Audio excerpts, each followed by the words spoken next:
Yeah, of course. Welcome to Schools Forum, the last meeting before Christmas.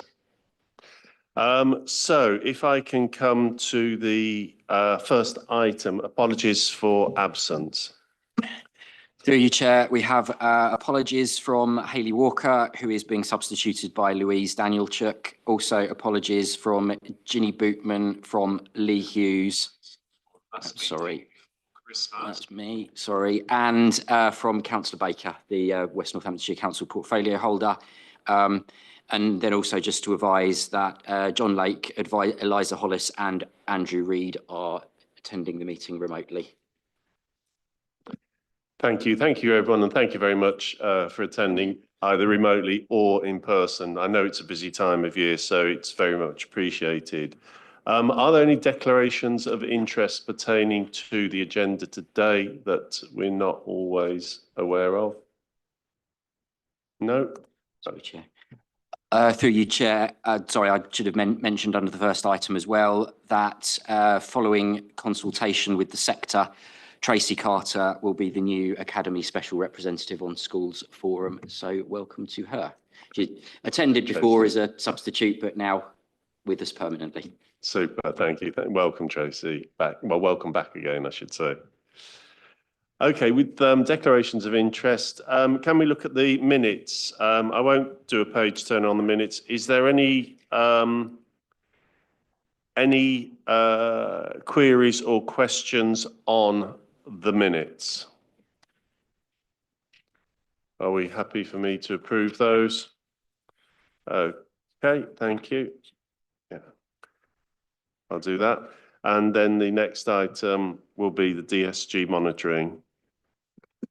Chair, it's not a point of accuracy about the minutes. There was a couple of questions in the minutes that I agreed to go away and come back with some information about. Yeah. If it's all right to just provide. Yeah, please do. Yeah. So there was a question around the number of times that the council has directed schools. I think, Dan, you asked the question, didn't you? And you're conscious that that number had increased. So I just wanted to provide a really quick update. So this year we have the council has directed on 58 occasions. That is an increase, not a massive increase on previous years at all so far. I'm sure colleagues will all know most of that direction is when either parental preference or when a court has directed for a particular school to be named in a plan. The vast majority of where parental preference identifies a school and where we believe that school can meet need. So the breakup there, we've directed 55 mainstream schools, 2 special schools and 1 special unit. That is something that we're going to keep a really close eye on. Obviously, we don't want to get to that place, but when we do get to that place, particularly if it's court directed, we have to follow that direction. I'm happy to take, if anybody wants to look at that in more detail, I'm happy to take that offline if needed. Yeah, sorry, Ben. I appreciate it's probably the wrong forum, wasn't it, when I asked that question last time? So I appreciate the response. Yeah, I'll pick it up with Ben afterwards. Thank you.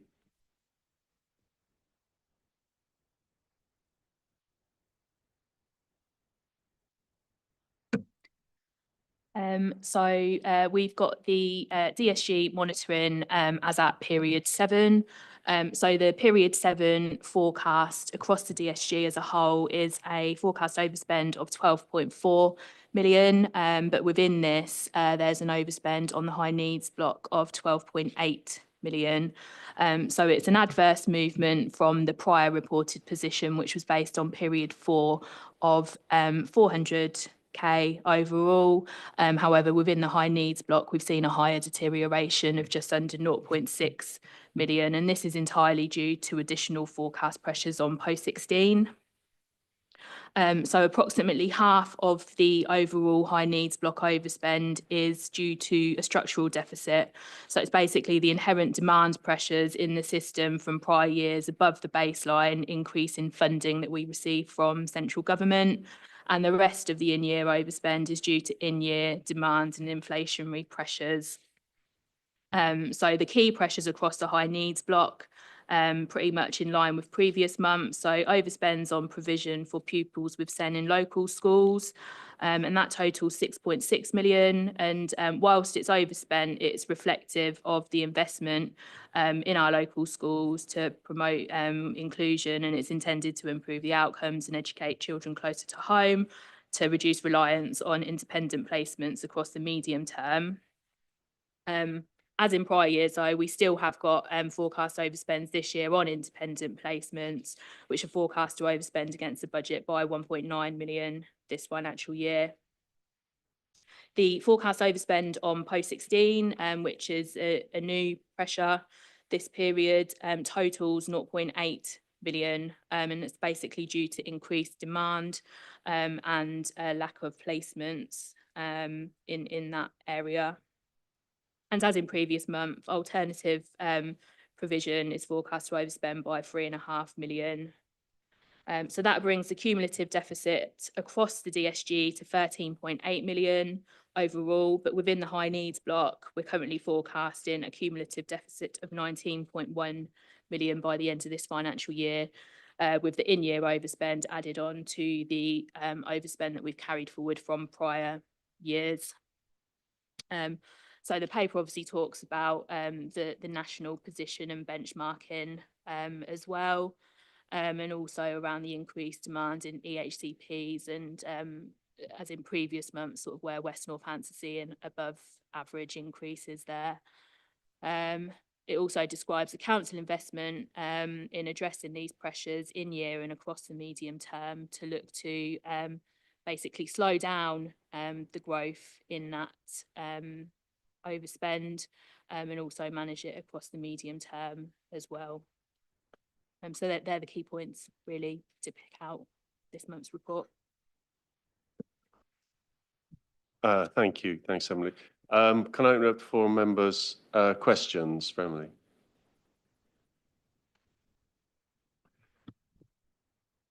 Anything for the moment? I think it's, I'll just say myself then, while anyone's collecting their thoughts, it's a disappointing picture again with the high needs, but I don't think it's moved that much from the previous forecast.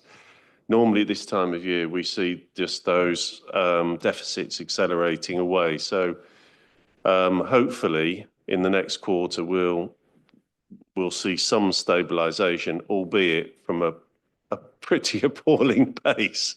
But Ben. Chair, I agree.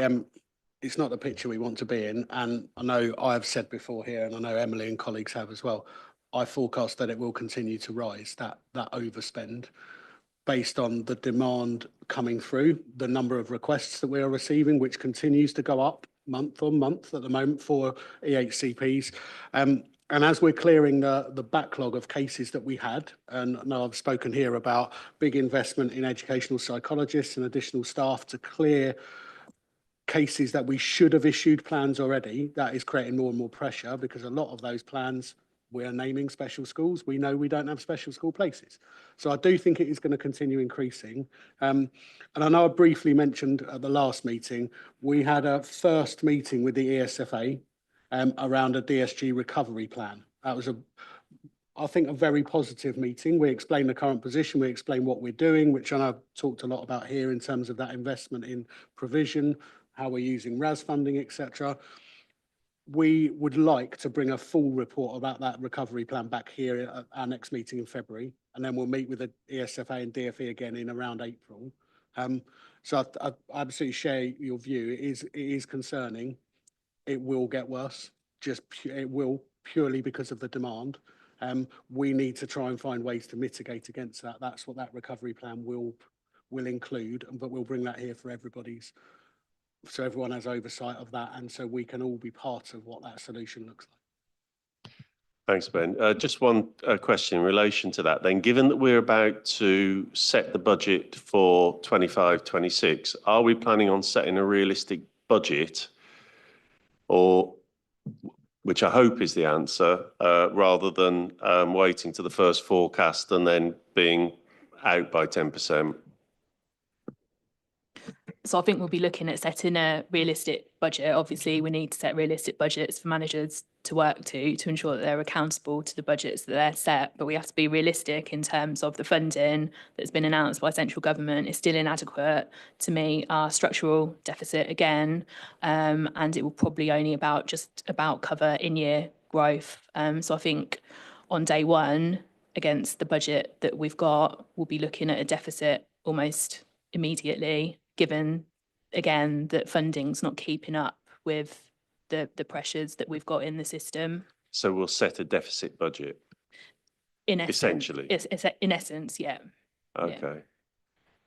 Well, I think to some extent that at least rips the plaster off it. So from that budget, everyone knows where we are, and then we're monitoring against that. So at least I would hope forum members will feel that we have an idea, and these things, you know, change, ebb and flow, but effectively we have an idea where we're going and have recognised that within our budgeting. Yeah.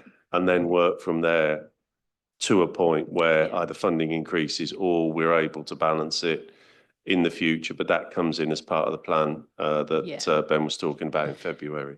Yeah, so we're speaking to other authorities about how they technically do that. Because what we'll obviously do is we'll review, obviously, the full year effect of the demand from this financial year, then build on top of that demographic growth assumptions, inflation assumptions. Obviously, then there'll be some targets against, savings through the system, which are as a result of, as Ben said, the deficit recovery plan actions. It won't necessarily result in cuts to services. It will be efficiencies and things like that. And then that'll essentially set the baseline. And then what I imagine we'll have is almost then the gap between what that realistic requirement is and the funding that we receive from central government. And that will essentially be the deficit. Okay, thank you for that. Emily, just one other question from me on the early years. Again, the early years is offsetting spending on high needs, which is why the overall figures not as exaggerated. We will be talking about top slicing when we come to further agenda items, but we've talked about for the last year or so now how we get that money back into the early years providers who have the most difficult funding scenario than anyone, really. So have we got, that's probably one for you, Ben, have we got a plan on how we get this money out and when it's going to dip out? And is that included with some of the proposals on taking a reduced top slice or another mechanism? Chair, if it's all right, I think the early years specific, I think it would be best to do in the early years agenda item today, because if we go through the consultation responses and then the what next, if that's all right, because I think we should go through the responses. Yeah, no, that's fine. Yeah, if that's all right, and then we'll pick it all up after that. Yeah, absolutely. Okay, are there anyone else got any questions other than me in relation to this agenda item? Or if not, we'll note the report and move on to agenda item 5. Beth. Thank you, Chair. So this paper outlines the schools consultation responses. There are 10 questions in the schools consultation that relates to the schools block funding. The vast majority of that funding is nationally determined schools funding formula, which possibly reflects in the number of responses to the consultation, which was quite disappointing again this year with just 29 responses. We have 10 questions to go through. Do you want me to go through the responses and then we go through the discussion and vote? Yeah, that'd be lovely. Thanks. Yeah. Order. So the first question is, do you agree or disagree with WNC's proposal to continue to transfer 0.5% of funding from the schools block to the high needs block? So we had quite a lot of support. Quite clearly, you can see from the graph that there's an agreement overall in those that did respond to make that transfer, as we do in most years. And obviously, if we didn't do that, then it would add an extra pressure onto the high needs block.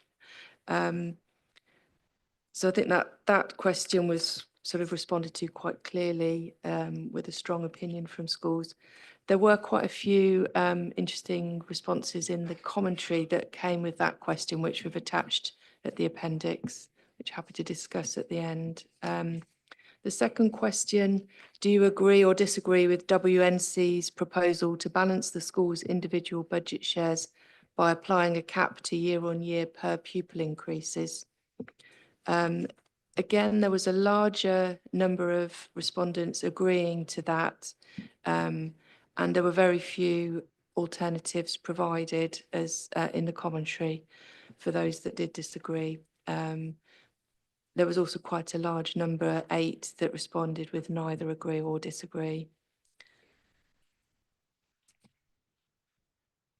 Then for question 3, do you agree or disagree with growth added into the school's budgets for new and growing schools where new classes are being added but are not yet in the October census that would feed the funding for the school? Obviously, all funding's lagged by a year for academies and maintained schools. So that was more mixed, and there was a slightly higher number that disagreed with that than agreed.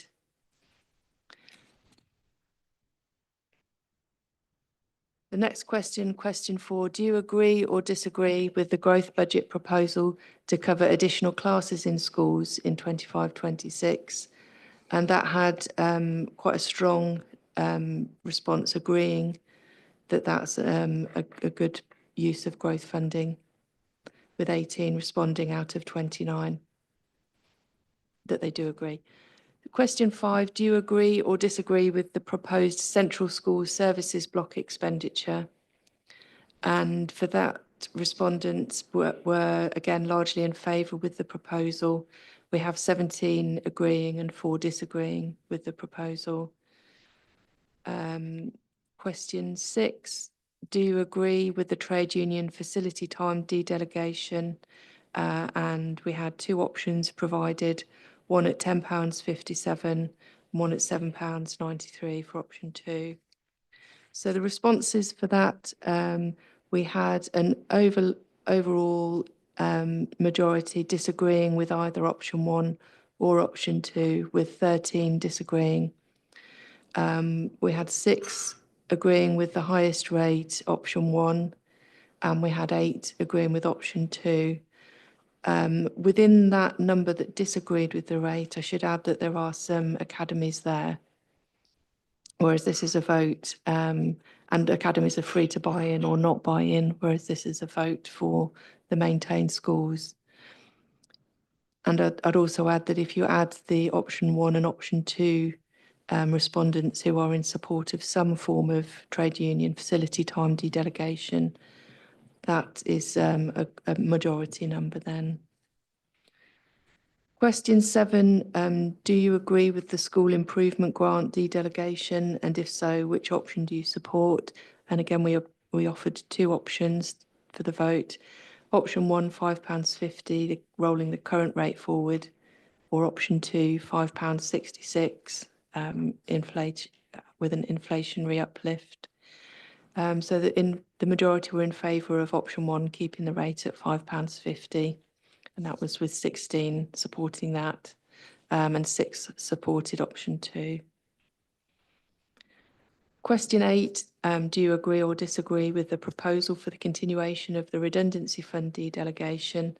Again, there was a lot of support for that. 20 agreed with the continuation of that at the existing rate, with no other option being provided for the vote.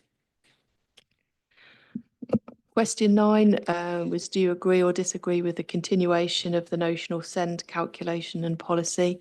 I think if you remember, we amended this policy last year, which was for the first time all local authorities were required to review that policy. And we brought that into line last year for 24-25 budgets, using one of the examples within the guidance that the government provided.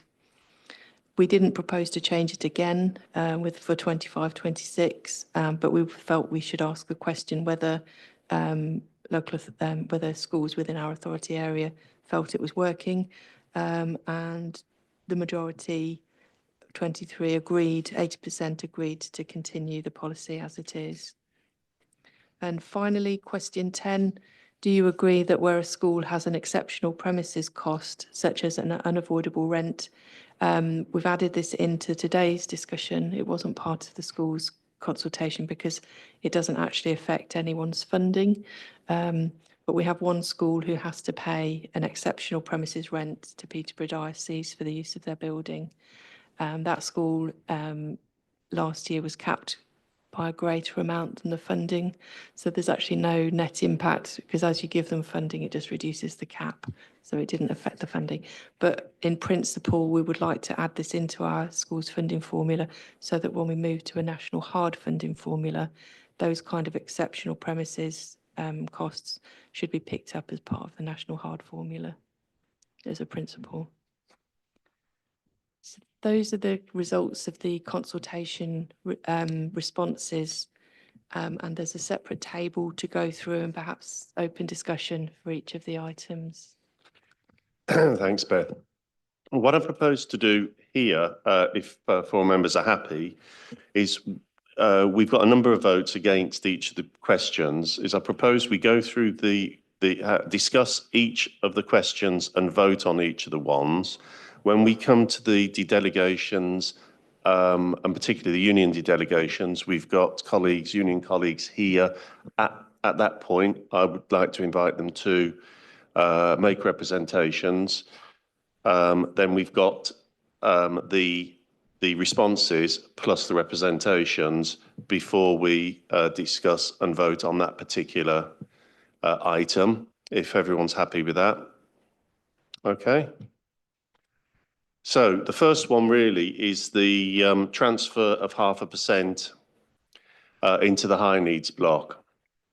From the report we've read, we can see that the consultation and reading some of the comments reluctantly agrees to that. Are there, before we look at voting on that, are there any comments 4 members would like to have around that proposal of transferring 0.5%? No. Okay, I think the one concern I would have is that previously transferring 0.5% has made a huge amount of difference every year, and it has enabled us to get close to or balance the budget. That ship sailed this year.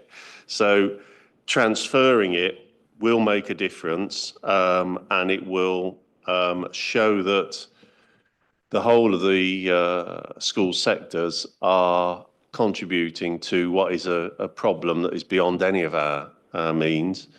But there is obviously that when you're voting to think about, well, if it's not making that much difference, is it something we want to do? So with that, I will ask everyone if they agree with the council's proposals to continue the 0.5% transfer from the schools block. So anyone in favour of transferring 0.5%? Oh, yeah. A silly one. Am I right in thinking, Beth, that the authority can take the 0.5% irrespective of the outcome of the vote? We can't override your decision. This is a schools member decision, but I think when we probably would have to, we would ask the DFE to consider our view. Okay, yeah, that was the thing. Yeah, thank you. Yeah. Through you, Chair. Yeah. Just to draw members' attention to the table in the supplement. So, and as Beth has said, this is a decision-making vote by Schools Forum, and within the requirements applying to Schools Forum, then the participants in the vote are schools, academies and PVI members. So in this case, that is everybody present except Mr. Goodridge. I think Eliza online had a question as well. Oh, Eliza, sorry. No, it's fine. It was something similar to what I was saying, but I think it's in talking to colleagues, they overwhelmingly support this. But like you say, I'm not sure how much difference it's going to make. But if we don't agree with this, we're going to be even worse position. So sorry, it was fine. I was just really listening in. It's fine. Yep, no, that's fine. I think we've got the numbers. I think the 0.5% now with next year with the other grants getting rolled into the NFF, that's going to be about £2 million, isn't it? More or less. With the NFF, we still don't know the growth funding, so we're still waiting for that final jigsaw piece to be able to actually calculate 0.5%. It looks like from our calculations, the growth funding is lower, but I'd still say it's around about 1.8 million. Yeah. That's Okay. my conservative estimate. So it does make a difference, obviously, and equally the opposite is it has a difference to schools. So if I can take a vote on this one, then, for those first of all in favour of transferring the 0.5%.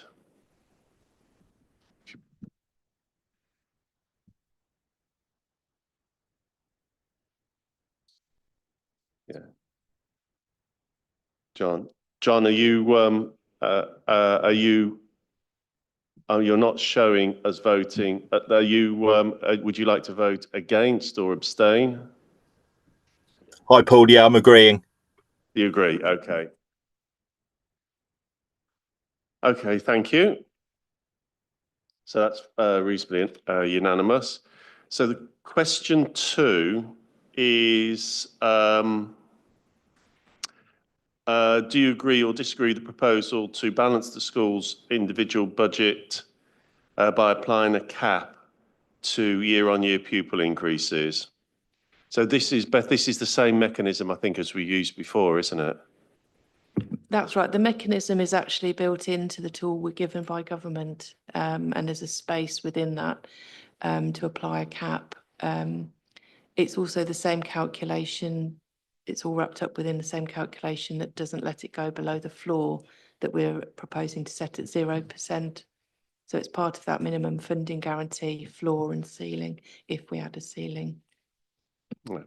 Are there any comments on that before we vote on that? To be fair, if there has to be a mechanism if we're taking money out, and it's the mechanism that's consistent with prior years. We haven't been able to model this time because the allocations weren't out there so that you could see the effect by school. But that's not something we can do anything about at this stage. That's right. We still don't have the final budget envelope with which to work in, and we don't have the tool with which to model it either. Still waiting for those. Are members happy to vote with those constraints that we have, as in you won't know what actual effect it has per pounds for schools? Are we happy to vote on that mechanism? Yeah? So I'll ask those in favour of using the mechanism to divide the budget shares, balance the school individual budgets by applying year-on-year cap. Can you raise your hand if you're in favour of that? Okay, has John got in the chat? Agree to the cap. Okay, that's everyone. So now the third one, do you agree or disagree with the growth to add the school's budget for new and growing schools where new school classes are added but not yet in the October census? There was agreement within the consultation on this overall. I saw some of the comments. Do you want to just mention some of the comments, Beth? I was quite surprised because we had support for one of the ways of supporting additional classes going into schools, but not overall support for the other. So there was a slight majority disagreeing. There were 14 disagreed with the first of the two growth fund options, and there were 13 agreeing, with 2 neither agreeing nor disagreeing for this question 3. So there are two mechanisms by which we add growth funding into schools' budgets. We either add the numbers in when we know at this stage where the bulge classes are growing and they're going through a school, moving through a school, we adapt the APT tool, the budget tool that the government give us, and we can add the numbers into that.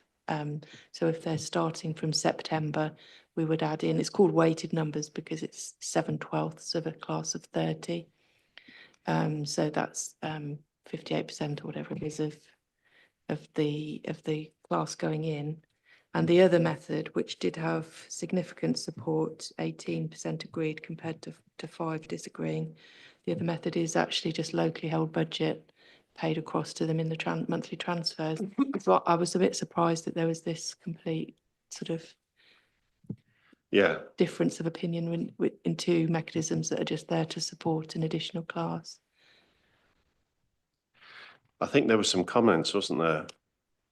And I clarify some things, I think. Yeah, thanks. I think in talking to colleagues, I think there's a real, whether it's their understanding or not, but I think there's a real issue with new local schools being built and fully funded in areas where there are other schools surrounding them that have space and they're not fully funded. And I think that's why you've got a discrepancy here with the figures, because I think heads of certain schools in certain areas where they're not full, there's another new school that's popped up and that's getting the full funding.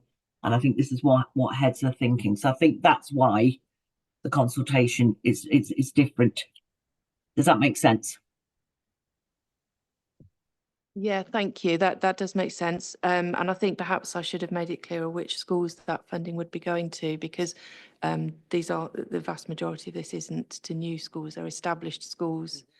But it's schools like, I think one of the ones I'm talking around this area, in the Toaster area, there's a new school that's still getting growth funding, and yet there's a number of schools surrounding it that aren't full.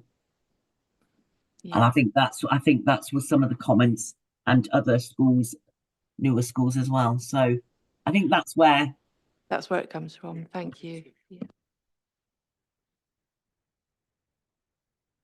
No, Eliza, I think that's really helpful, that context. I will take away a discussion with the DfE about that agreed funding for new schools, because there's usually those first few years of guaranteed funding regardless of numbers. And we understand why, that's to recruit staff, etc. But I do get the impact then, and this comes back to schools being built in the right places with the right numbers. I'll take that back to the DfE. I think in future, when we write this question, we need to make it a bit clearer and be really explicit around, this is not around new schools, this is around, as Beth said, established schools. And I think that will help us get a clearer response back. But that context was really helpful, Eliza, thank you.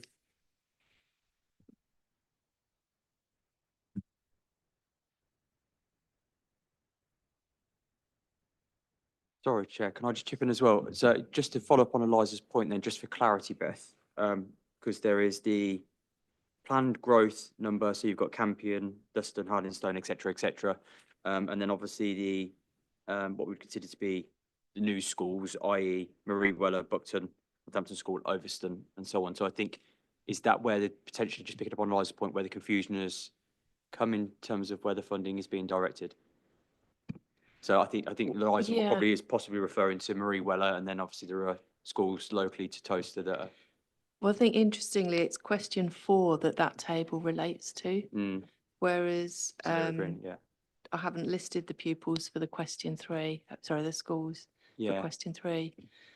So there's possibly some confusion with how it's written. Okay. Yeah.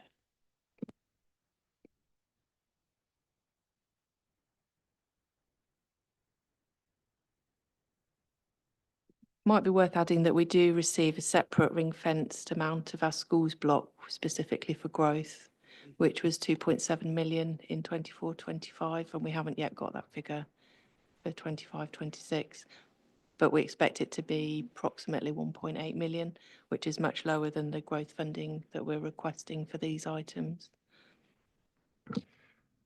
Right. So you would, but you'd be having to work within that ring fence funding. Yeah. Okay. Sorry, it's not ring fenced. It's our choice through these discussions. So Okay. if you decided no, you can't have that, then that funding would then not be topsliced and it would go into the individual schools' budgets formula. Right. Sorry, Beth, so can I just clarify, are schools then, like some of these newer ones, are they funded for the whole, say there were one form entry primary and they started at reception, are they funded for the whole 7 years? In theory, that there would be a 7 form, 7 forms in there. I think this is where the confusion's lying. For the weighted numbers that we add in, we have a policy that used to be within the funding guidance, that if there are, we can only add in weighted numbers into the formula budget if they don't have any pupils in that year group from the preceding October census. If they have any pupils in that year group, then it has to be through the other method. If they which we now have to do, we have to provide some funding for new classes. So if a school doesn't have to open a new class for those children, they wouldn't have to be funded. But through the national funding formula, if it requires the school to open a whole new class, then we do have to fund them something, and our policy. So that would be fall into question 4. But the question 3, which is the new and growing schools that you're requesting, that's you're mentioning for question 3. That's where it could be for 7 years. It can only be for new and growing, opened in the last 7 years, but only if there are no pupils in that year group from the previous October census.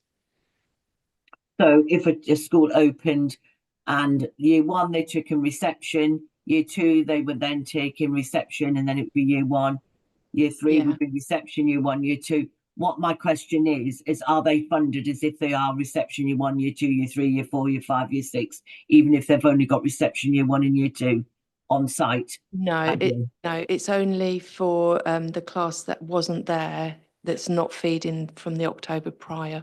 So the rest of their pupil numbers are based on the October census from the prior year. Right. Does that make sense? Yeah, thank you. So a question I guess I've got with this one is if we didn't agree to fund in this way, what would that do to the impact on place efficiency? Because presumably schools are not going to be willing to take additional students. So what is the place efficiency looking like? Very quickly, it would make a massive impact, Paul, because we would have a position where we would not have sufficient places, both primary and secondary. So that would cause us a problem, and that's where we would have to get into negotiations with individual schools. You know, and I've shared here before, I do not like the approach that Shazia and I have inherited of agreeing bulge classes in one-off years. It's not sustainable. It's not the right way to use public money at all. So that would have an impact on us. I can't exactly qualify the impact now. I can take that away and I can look at that. Yeah, that would create a problem, definitely. Okay. So are there any other questions from members? It seems for that question 3 and question 4, where there is that slight mix, this is the mechanism that's been proposed, which is consistent with previous years. The consultation's a bit mixed picture with it. Ultimately, we have to provide places, and having a vote on something that leaves children out of education or leaves the system in some degree of disarray isn't probably helpful. But are there any more questions on these 2 points?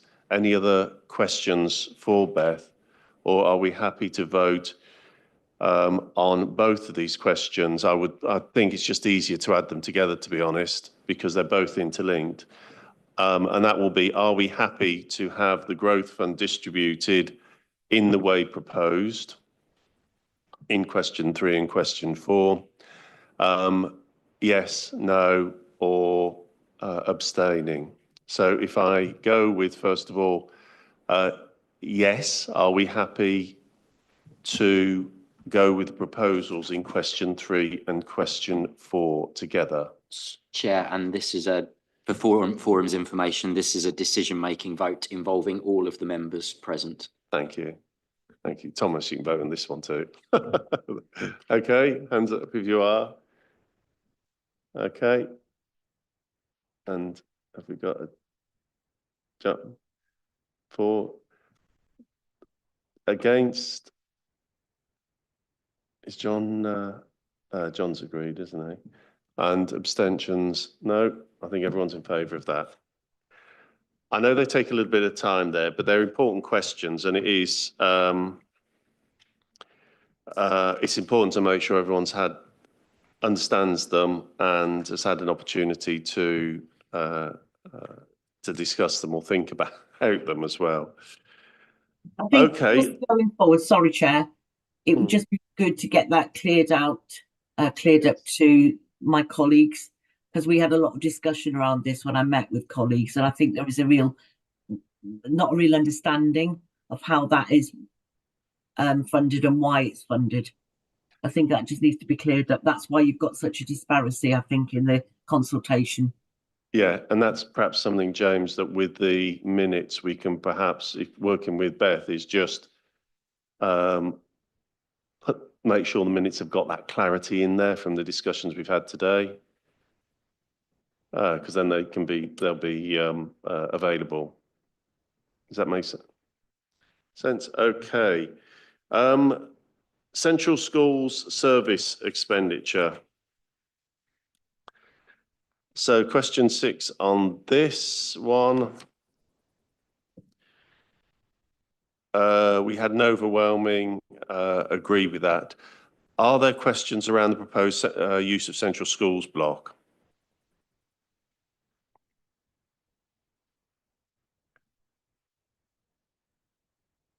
No? So again, are we happy to accept the proposal for the central schools block? And this is a decision-making vote of all members present. Okay. Pink. Yeah. John agreed with that. So I think that's unanimous with that one. Now we've got de-delegation. Yeah.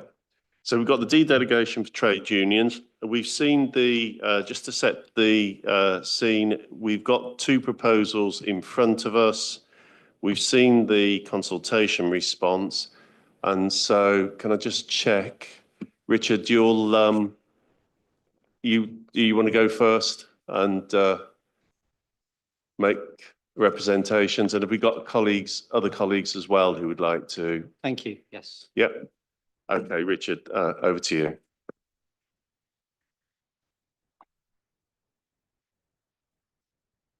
Thank you. I know that between Dan and Liza, we tried to get a meeting together with all the head teachers. I'm aware things are busy for everyone. A shorter day is not coming, but assuming, as you've already said in the meeting, that you've had conversations with your head teacher colleagues. I think the arguments each year don't change. There is a difference this year, though. We do recognise the head teachers are facing low birth rates in terms of their funding. We do recognise we're still feeling the effects of COVID in terms of children going into reception not toilet trained, and we're still dealing with issues of staff being assaulted or abused verbally or physically. However, there are two other factors that we need to consider this year. Is that West Northampton Council are looking at their job family architecture in terms of review, where the job families sit within the local authority, and also that the current government are looking into their, as part of their employment bill, are looking to introduce a school support staff negotiation body, which will mean that any kind of terms and conditions and pay of support staff will be agreed nationally rather than locally, or with or even with the academies, in a similar way as teachers' pay is applied. So just those two factors alone will need increased facility time.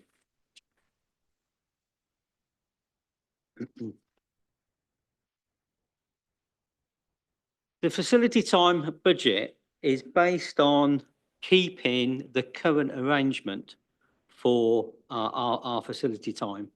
As we've already mentioned, the slower days not coming and the phones still keep ringing. I do need to say that because the local authority schools outsource their HR services, the kind of HR advice they get is variable. And the only constantness within that is that the union representatives know the local agreements and the historic agreements. So we do remain the benchmark when applying WNC policies. There is a risk of reducing facility time. It has a direct impact on costs for school finances, as well as operational staffing. If it is reduced, it will increase delays in returning to work after absences. It will increase the delays in suspensions. It will increase the delays of absent management meetings, and it will delay and possibly become failed processes of progress improvement plans. These occur and affect the day-to-day operation within the school, and those impact on the time of the head teacher, the pressure and well-being of other staff, the impact and recruitment and retention of staff, and impacts on the provisions the pupils need within the school, especially vulnerable pupils. The processes will be delayed as the workplace rep will not be able to be released from their normal duties to deal with such issues. As in the paperwork, we're not employed by Unison. We're employed by either West Northamptonshire Council or our local authority, other employer, and we're released from those duties. So those schools that have those reps can dip into can claim that time back from the dedelegated budget. Some of the variable HR advice we get, I'm sure Ben is sick of me emailing him saying, we've only been given 2 days notice of a TUPE, or we've only been given 2 days notice of a reorganisation. However, things are slowly getting better. But without this facility time, it will have to be up to a regional Unison worker or a union worker to attend these meetings where the employees legally have to consult. Often our intervention is preventing from formal actions being taken. Usually the workplace rep knows what the local agreements are. They know how the schools work. They know the changing pressures within the workplace, including safeguarding of staff and pupils. I can only encourage you to decide on continuing the current facility time arrangement. As you know, as an employer, you do have a legal duty to consult with the unions, but there are changes afoot within the employment bill going through Parliament at the minute that will require an increased facility time arrangement in the future. I'm going to give way to my colleague Elaine from the NEU, just to give you some examples of how union interventions have been successful.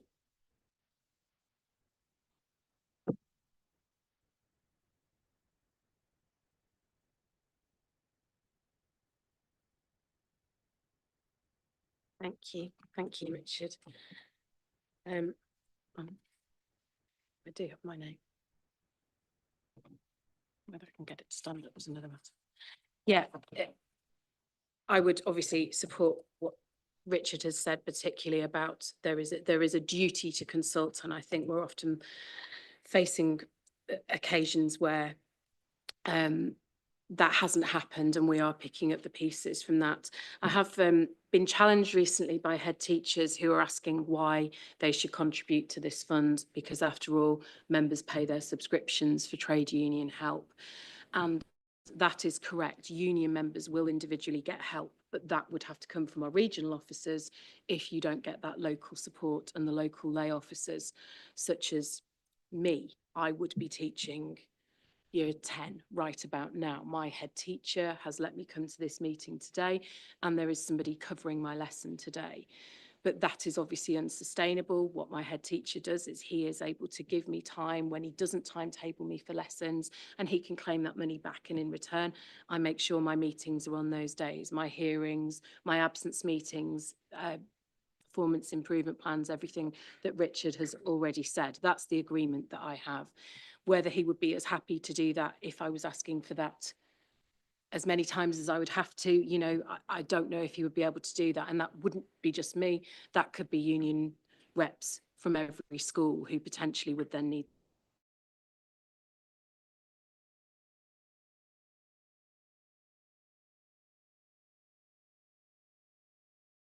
So that's a lot of schools in a county, and that's a lot of meetings to fit in with in a short space of time. And that's what creates the delays that Richard has mentioned. So part as one of the offers, or one of the options today, doesn't cover the work that we currently do, which is why we sort of put forward those two options. And I'm sure Beth has explained that anyway, but you could ask more about that if you needed to. But we would have to sacrifice, we would give up some of that time as well if that option is voted for. We are prepared to have those conversations, or we would have to have those conversations. And as Richard said, that's really difficult because the amount of work we are getting is increasing monthly, daily. We've talked about a lot of very large figures today, but the figures overall that we're talking about are not large. If you take a small primary school, the overall figure for that school is not large, particularly compared with what potentially we are saving schools. If we lose this local service, then individual members don't lose out, as I've explained, but the schools do. The schools lose that point of contact that they've got in local trade union officers. Somebody like me who's invested, I've worked here in Northamptonshire for nearly 30 years, my adopted home, and my children go to school. Local officers have their nieces and nephews go to school. My sister-in-law works in the county. As a teacher, we have got these contacts. It matters to us. This job matters to us. When schools need policies consulted on, which they need to do, they can call on local officers like me to do those policy consultations. But regional officers won't do that job. However, regional officers that come into those meetings will be the first to pick up whether those policies have been properly consulted on, and if they are valid and if they are suitable for use within the school. And they are the ones that will arrange the tribunals that will push for those constructive dismissals and so on. When regional officers negotiate settlements, they haven't necessarily been into the school before. They are getting the best deal for their members. They don't necessarily see the big picture, which we would do as local officers, where we could be potentially sympathetic to the needs of the school. We've been into schools multiple times. We establish relationships with heads and with HR companies. HR will phone us, will ask us for help, ask us to contact members on their behalf if they want to sort something out, again, as Richard indicated, outside of a process before something gets bad. And these local relationships break down if you don't have this local lay structure. Our nearest regional officer lives in, I think, there's one that lives in Cambridge. These aren't people that are invested in the local lay structure in the same way. I started to go through what I'd done since I spoke to everybody last year. So I'd supported several Senkos. As you might imagine, that's been rather a big issue of a category of people that have needed support this year. And I've had at least 2 cases where we've reached a negotiated exit strategy before the end of the school year, which would allow the schools to advertise for the posts and not to have to carry on paying, for example, sick pay at the top of the scale with the send allowance. I don't need to tell you the costs of that. I've negotiated returns to work for at least 2 members at primary schools with risk assessments and reasonable adjustments so that they can return. And in one case, the member was on a full salary as the injury was caused at work, so she'd been on a long absence. I've supported 2 ECTs through review processes, so that's 2 more qualified teachers. I've supported members with maternity queries out of office hours when they couldn't find the answer from the school, and that ensured they told their employer everything that needed to happen in good time.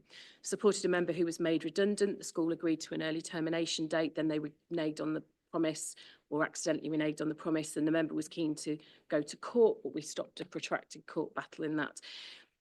That was just January. I got as far as that, and then I stopped going through the rest of the year because I could have been here a long time. Recently, I've used my own lunch hours to do one-to-ones for people's redundancy process. I've supported a trust that didn't pay into the facility time, but they had a redundancy procedure and made assumptions. The staff had mobility clauses in their contracts. Staff were protected by TUPE. They didn't have those mobility clauses in their contracts. When we're talking about, getting good HR advice and so on, the staff didn't want to move for schools, so the redundancy process had to start. The staff were then paid until December rather than finishing in August, which obviously would have allowed them to get jobs more easily, prevented the school from having to pay 3 additional salaries for 4 additional months. These people were top of the pay scale. Had they been top of the pay scale and full time, that's 120,000 a year or so that we're talking about. So this is a job that we really want to do. I prepare for my hearings in between marking year 11 work. I am doing what I can to support this. And what we want to do is help that service continue so that what I'm trying to show is that ultimately we are saving schools money. There's a good return on that investment. So thank you. Thank you, Elaine.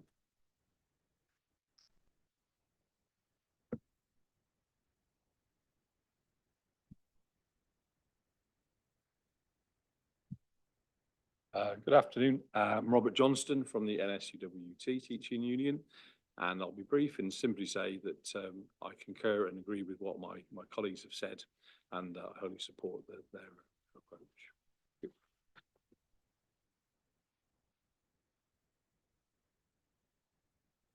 Thank you very much, colleagues, for your representations to the committee.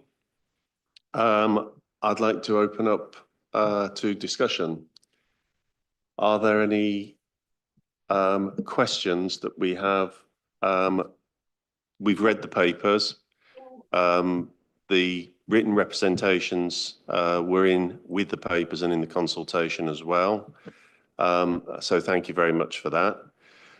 I would like to say that before we vote on this, I don't think there is any member of Forum that doesn't think that the unions add value and are a valued partner in what we do in schools, in supporting children and young people. I think that the thing that will be wearing most on those minds that are voting on this will be whether, with everything else that is constraining budgets at the moment, whether it is possible to continue at the levels that were requested. Looking at the consultation, there is no doubt that there is an overwhelming support to continue with the facilities time agreement.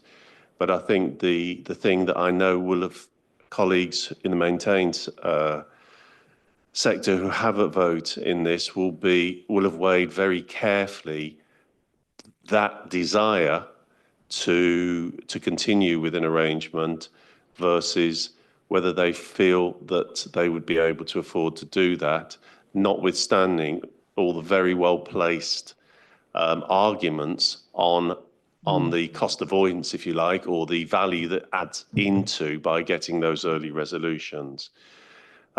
So luckily I don't have to vote on this one because I'm an Academy member, but are there any questions that colleagues have?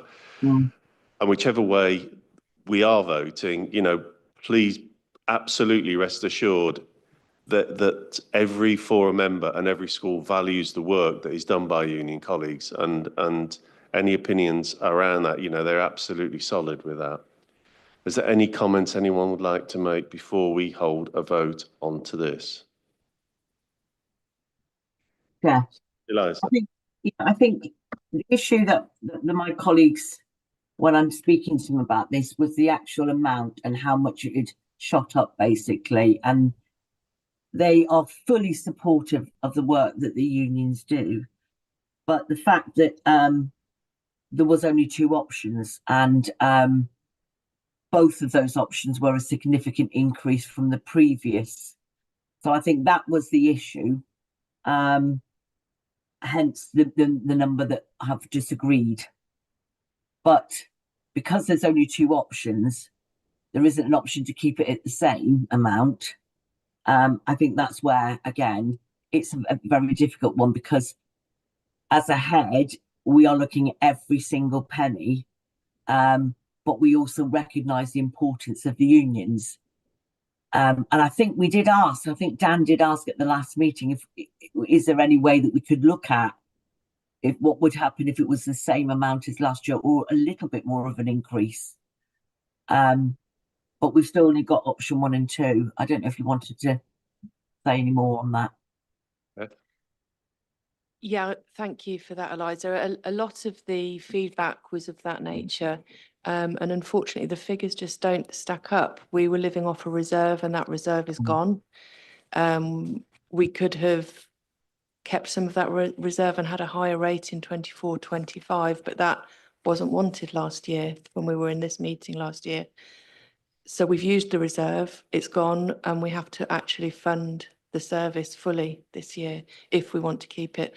We can't give a lower rate because it doesn't cover the costs. Unfortunately, that's the position we're in. Okay. Can I respond to that as well? Yeah, please, please do. And again, Beth and I have conversations. We're not beating each other up. The unions don't set the rate for the facility time. It's just the cost of what it currently would cost for the next 12 months. I think you need to. There's two things from my point of view, and that's, first of all, you pay for HR services. Our experience is within the county that's variable. Okay, those HR providers do not know the local field, but we perhaps do, and we know the local agreements and the local benchmarks. In terms of the two choices, you do have another. You can offer another amount if you want to, and that is up for vote and debate for today. If you don't feel that you can afford those, you can offer another amount. However, you need to understand the impact that would have on our facility time. Being really callous, I go back to if I don't get my facility time, I go back and do my day job. Okay, and so therefore, but in terms of the HR advice that you are being given, we have prevented some legal cases going to an industrial tribunal that has saved schools money, and you need to think about, you know, can you afford not to go for facility time? It's not a bitter argument. We appreciate wholeheartedly the respect within the room between the unions and the local authorities, and also the difficult task that the head teachers have in managing the resources of staff as well as budgets. So there could be another option, if I'm right, Beth. You could offer another amount, which you can decide on today. But we've put the argument to you in terms of option 2. What would the impact be for you if you reduce by the facility time by a quarter? If you decide to reduce that further, that's going to have a bigger impact on you, and it's an unfortunate decision that we are in. But to keep the facility time rate at the minute, then the cost is £10.72.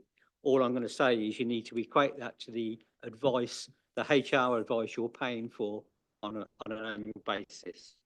Thank you.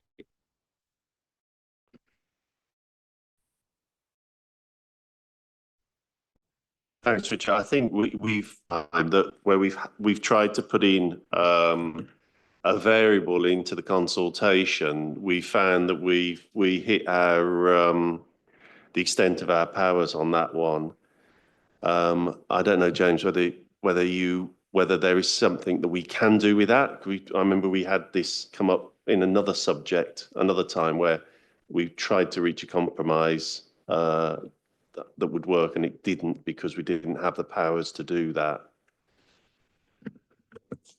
Thank you, Chair. I mean, I defer to finance and education colleagues on this, but just reading the schools forum powers and responsibilities document, then in relation to dedelegation for mainstream maintained schools, what it says is that the local authority proposes, schools forum decides, and the Department for Education is responsible for adjudicating where schools forum does not agree the local authority proposal.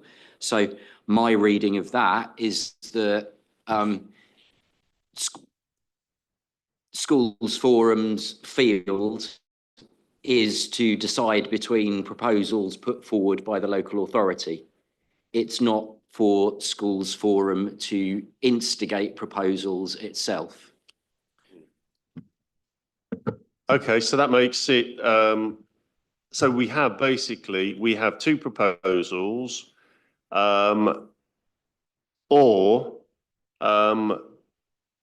which we can agree with, disagree with, or abstain. I think also, again, unless someone says otherwise, it's an either or. It's support option one, support option two, or support neither. Yeah. If schools forum supported both, then that would be a difficult situation to. Okay, and if they supported neither, then it would go to the DFE potentially. Yeah. Okay, can I respond? I agree with James's position on that bit. I think there are two positions put forward. There's a vote on A or B or neither. If it's neither, we do need to go to the DFE. That's that bit. That's my view on that.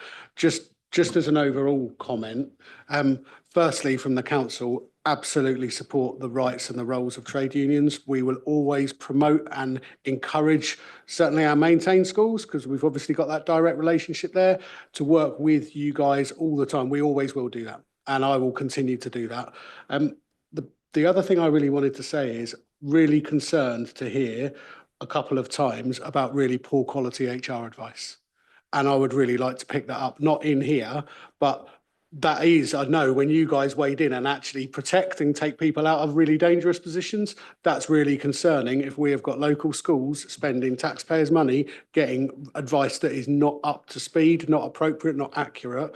I would like to know a bit more about that, and I will take that up outside of here because that is really concerning. So Richard, I'm happy to have that conversation afterwards if need be, or another time. But as a council, we will always promote and always encourage the use of trade unions. Of course we would. Okay, Sorry, Chair, may I? Yeah, No, is that please okay? do. I've worked with all of our trade union colleagues, so I echo everything that has been said, and that's within our daily practice that I've worked with our union colleagues. And I'd also just like to bring up the previous year, I was a big supporter of our trade union time, and my position hasn't changed. What I would just say is that we are representatives of maintained primary schools, and therefore, although we have our own personal view, there is a consultation. The purpose of the consultation is to gain views of our colleagues. Now, I know both Eliza and I have had individual conversations with our colleagues, and our feedback has obviously been variable, and that is shown within the papers.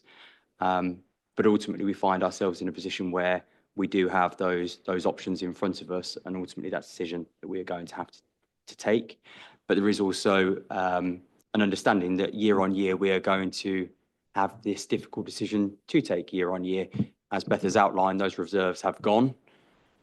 That is no longer. So therefore, this is a position that we're going to have to understand year on year.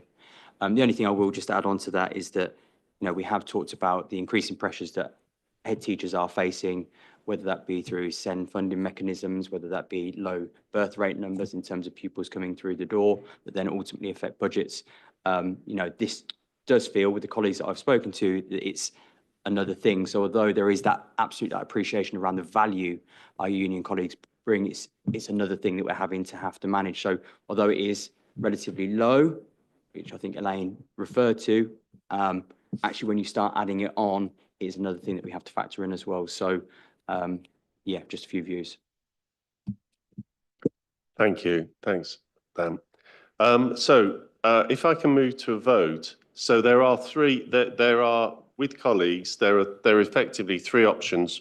Option one, agree or vote for option one, agree or vote for option two, or vote for neither option.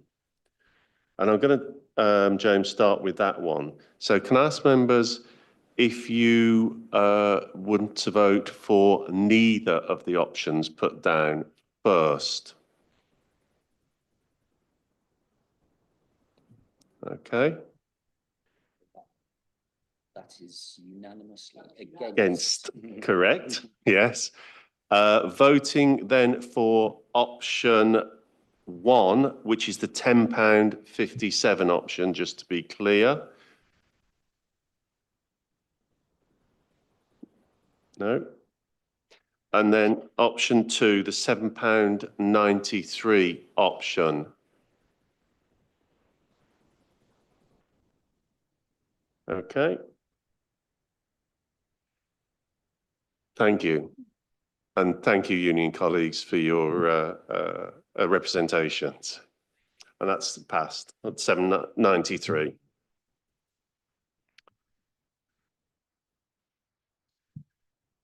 Right. If we move on to the next one then, school improvement grant. Again,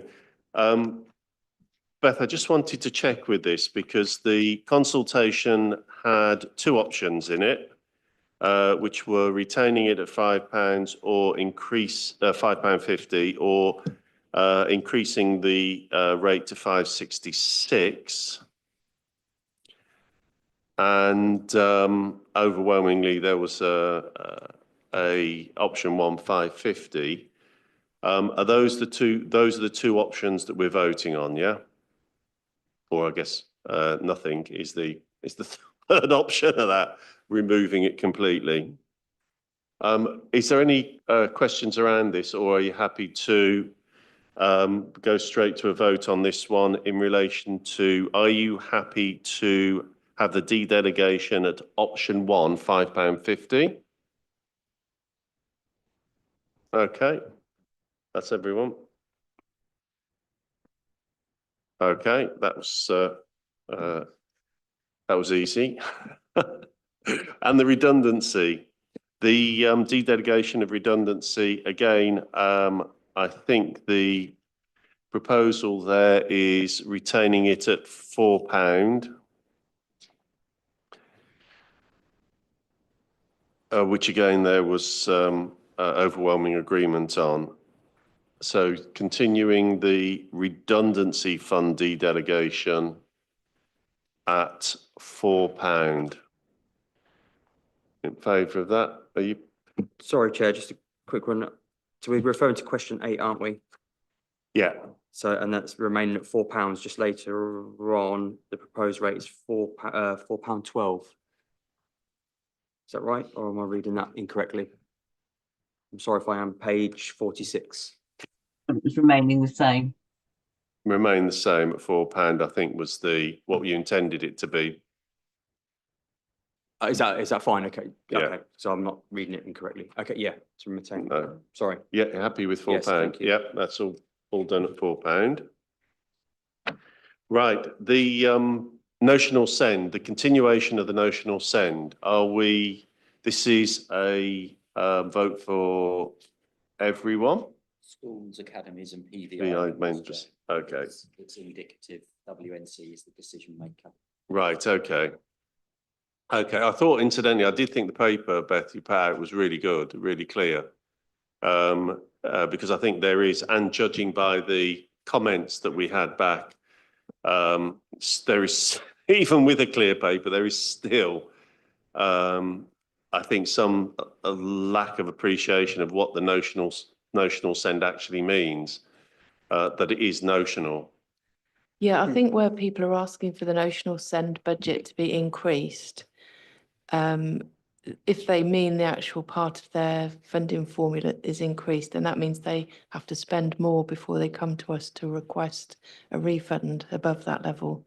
But I think possibly it's how I'm reading what they're saying. They might be saying they think that the actual national funding formula they receive in the first place should be Should be larger. increased, yeah. Yeah. Yeah, potentially, yes. That's not something that's in our gift here. My view on this one is just purely from the notional sense point of view. I think the methodology we've got is reasonably clear. But I think it needs, and I think we amended it last year to bring it in line. You mentioned that. And I think it probably needs a couple of years to see how that is flowing out into the schools and its application of it to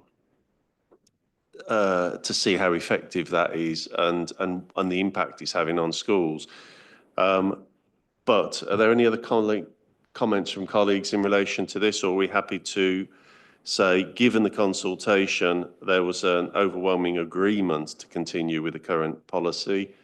Can I say who's in favour of a continuation of that?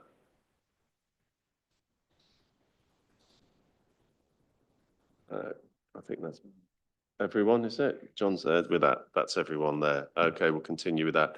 And then this one comes up then with the exceptional premises cost. Again, this is there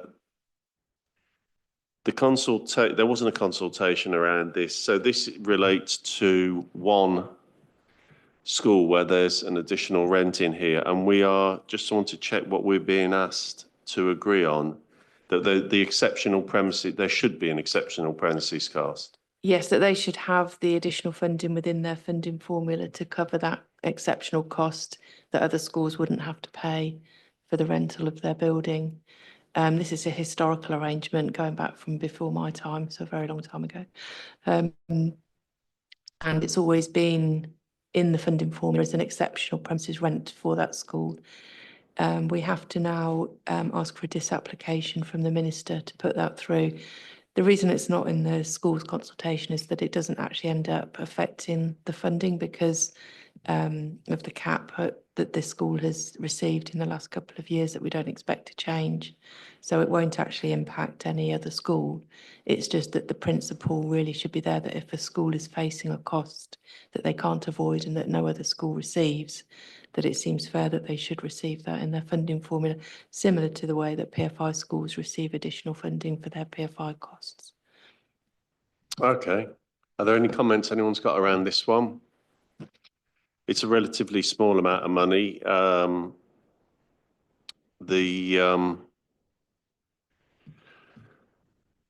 Any comments? If not, we'll vote on it. Is everyone happy for this exceptional cost to be included within? Yeah. Okay. Yeah. Okay. Thank you very much for bearing with us on that. Every year, these votes just simply never get any easier. One day, I'll find a way. I think we'll have a lottery, shall we? Just get the Camelot in to do the voting on this one in future. It'll be easier. So thanks for all your patience with me on that. And if we can move on to the agenda item 6, please. Rihanna. Sorry, apologies. Can everyone hear me? Right, so just to say that in terms of the item 6, it's around the earliest funding for the 2025-26 outcomes of the consultation and sort of the final principles of the proposal. So I'll go through the sort of same format that Beth went. If I go through all the results, is that fine, Paul? And then we take the questions at the end. Are you happy to do it that way? Yeah. Okay. So as agreed in the October Schools Funding Forum meeting, we went to consultation with the sector from the 11th of November to the 29th of November to seek views from early years sector that included the PVI, childminders, school-based provisions and maintained nursery schools. Though within the sort of consultation period, we had 55 responses in full, 35 were sort of incomplete responses. So the data within the summary within this report is based on the full submission. So I just wanted to highlight that. The other thing to note is under section 3, and an addendum has been circulated today, just to note that for items listed under 3B and 3C, there was just some missing text, which sort of had excluded the under 2s text. So it should have read out of total budget for under 2s and 2-year-old funding for both options 1 and 2. Which have been corrected within the actual addendum document. But just to reassure that as part of the consultation exercise, it was included in the questions and it was in the consultation draft paper. So it was my error in terms of the report that was circulated. If I go through the questions, there were in total, we had 7 questions. And we had 55 responses, like I said. In terms of question 1, we asked, did you agree or disagree with passing of all the increase of 3 and 4-year-old funding through the base rate for universal and extended hours? There was a strong support to agree with 89%, 2% disagreeing, and 9% neither agreeing or disagreeing.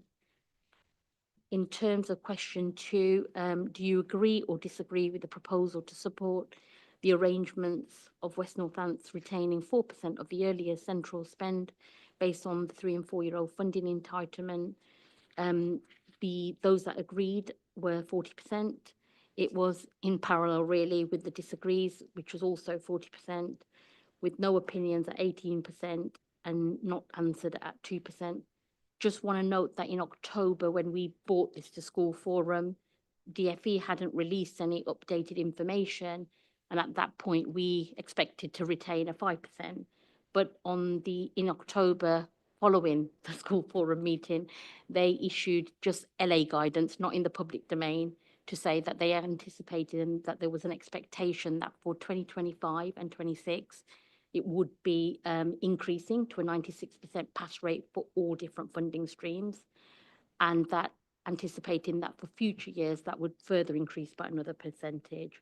So it was just to reflect that within the original October meeting, when it came to Schools Forum, we talked about 5%, but this reflects that kind of change based on DFE's guidance. In terms of question 3, we asked around 2 options. If you agreed or disagreed with the proposal 1 to set the central budget at a maximum of 4% for the under 2s and 2-year-olds funded entitlement, which we wanted to be clear that this would result in the base rate sort of reducing for if we introduce that. We had 36% that agreed, 49% that disagreed, and then there was 15% that had no opinion. In terms of option 2, which is question 4, we asked the same question, but based on an option 2, which was to set the central budget for a maximum of 3% for the under 2s and 2-year-olds for the funding entitlement based on the funding allocation for the working entitlement as well as the 2-year-old disadvantage. Those that agreed was 40%, those that disagreed was 38%, and those that had no opinion were 20%. So that seemed to have a stronger sort of, not a unanimous, but a slightly stronger sort of overall judgment. In terms of question 5, we asked that if they agreed or disagreed on the proposals that any unspent central budget be used to offset any overspends in other areas of the early years budget. 51% agreed, 42% disagreed, and 7% neither agreed or disagreed. And in terms of question 6, we asked the question around the introduction of a deprivation rate supplement for 9 months to 2-year-olds, because at the moment we currently have on 3 and 4-year-olds only, which would also reduce the base rate in order to be able to distribute that funding more evenly to other providers who had a higher proportion of children that met that deprivation threshold.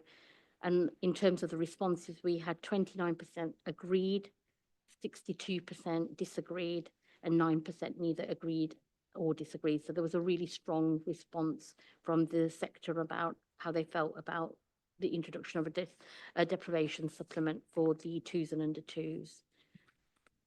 In terms of the final question, we asked about specifically around maintained nursery schools. Do you agree or disagree with the maintained nursery school proposals to contribute the current distribution of the ring fence part of the grant?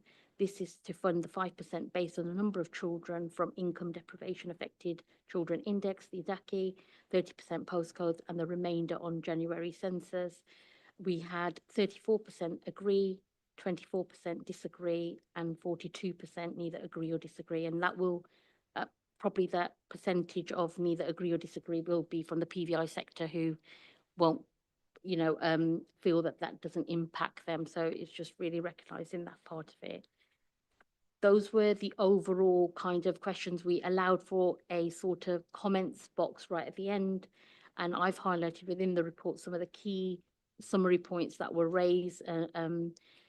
And as discussed, I think, in the October, rightly so, providers did feel that it would have been useful to see some of that modelling on the proposed rates.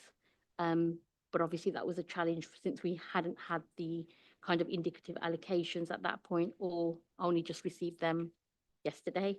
So that's been a bit of a challenge. There was some positive feedback that the consultation had gone through early in order for businesses and early years practitioners to kind of be able to plan for early spring, as we hope to get this information out by the end of February. There were some comments still around the fact that they felt that the 3 and 4 year old continued to be kind of low, and felt that they would like a slight increase in that. And so that was something that came out, that the overall rate for the 3 and 4 year olds felt too low. It did seem very clear that a huge proportion of the comments were about the fact that they didn't think a deprivation supplement should be introduced for the under 2s and 2 year olds, because they felt that that would hugely impact their base rate. There were suggestions, however, from providers about the fact that to consider possibly a deprivation supplement for the 2 year old disadvantage only. And for West Northampton at the moment, I think DWP outlined that our target group in terms of those that fall into that category are 900 children on an annual basis. Our take-up varies between 56 and 70%. So that would be then those particular children that would be supported, or those settings that are primarily supporting children from that disadvantaged group. There was some kind of other further kind of comments that were really helpful and useful, and maybe something to look at in the future, but just around supplements to support providers with SEND, where they're taking sort of larger proportions of children. I think we need to maybe look at SEND specifically around early years, questions around and real concerns around sustainability for the early years sector with the increase in the national living wages and the national insurance and employee contribution impact from the recent kind of government announcements. There were questions around some sort of more transparency under the centrally retained funding, around how the funding is used. There are some additional comments around childminders wanting their own rates, but that's something that is a little bit more challenging and not necessarily in our gift as such. And there were some comments about wanting a bit more explanation around the maintained nursery supplement and how that really works. And I think it was just, they were mainly from the PVI sector that just wanted to be able to have that little bit more detail. So from the basis of the actual findings, the feedback has been kind of varied, and we're kind of disappointed with in terms of the number of responses, especially since 35 were incomplete. It would have been nice to have those completed, but overall, as part of this process, I suppose we were looking at decisions on certain key areas around the 3 and 4 year old rate and the 2 year old and under 2s central retained funds. Is there anything else you want to ask me, Paul? No, I don't think so. I think the only thing I've got before I just open this up is that obviously around reading the papers and around the questions on the 3 and 4 year old rate, we're reducing the centrally held bit, the top slice, from 5 to 4, and that's the indication that government wants and expects that to go down in future years further. If we went straight down to 3% now, what difference would that make to this surplus that we've got? Or is that already built in with the idea that by taking less, we will be distributing more, and our surplus that is on that particular block will get redistributed through this funding mechanism? Can I just add that the surplus is historical from 2019. There isn't an ongoing expectation that there will be a surplus once we've done the modelling, and the rates are aimed at distributing all except for the central funding. So how are we unwinding that historic surplus? So it's gradually been reducing. There is a reserve. Well, the trouble is that the government don't see it as a ring-fenced part of the DSG. We just have to report on an overall DSG figure. No, I appreciate that. Yeah. But if I'm sat in Rachel's shoes, then I'm being asked to subsidise high needs as a sector, as a part of a sector that has the least amount of money coming into it, and it must feel grossly unfair.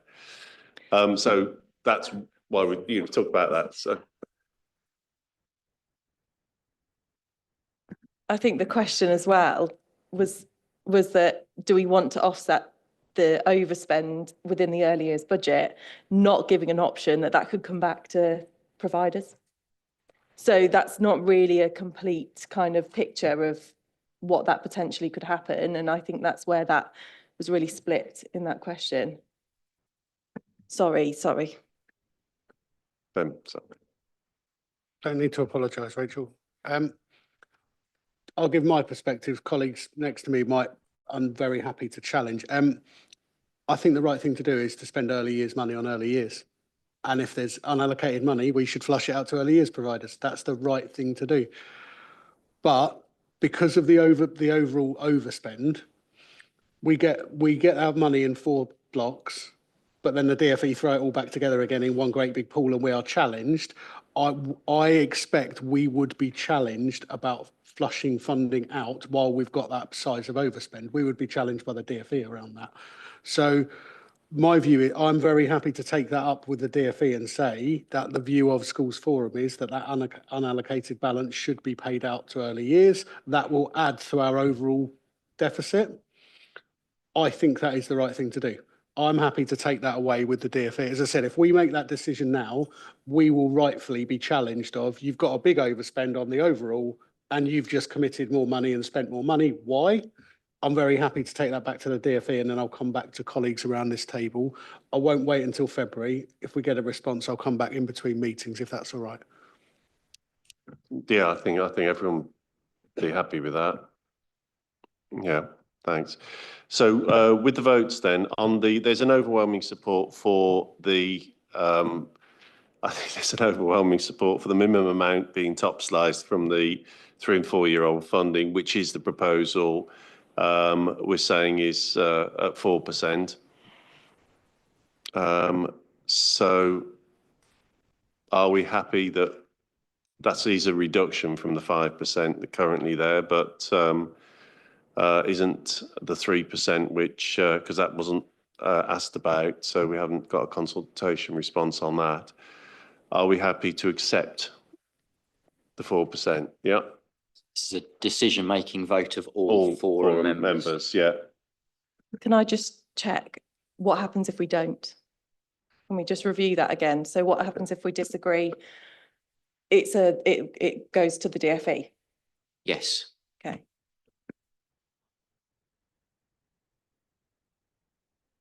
So are you happy with the 4%? Yeah? No? What? Okay. All right. content with 4%? That, yeah. Thank you. Thanks very much.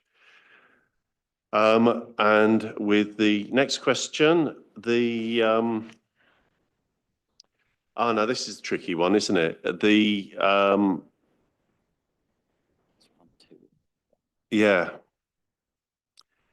It is, yeah. Yeah, do you agree with the proposal to support the arrangements retaining 4% for earliest and, hang on, that's the one we just done. Yeah. Hang on just a second. 9%. 2-year-old funding, that's on option 1, 9%. 2-year-old funding will pay retaining cent. Yes, the option 1, 96%. We've agreed on that, haven't we? So the next one is on the 2-year-old funding, I think.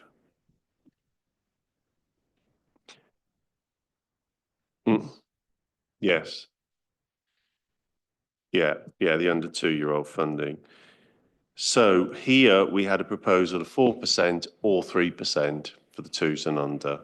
And so again, it's 4, 3 or nothing. And I think the responses were essentially 3% was the preferred option. So, yeah.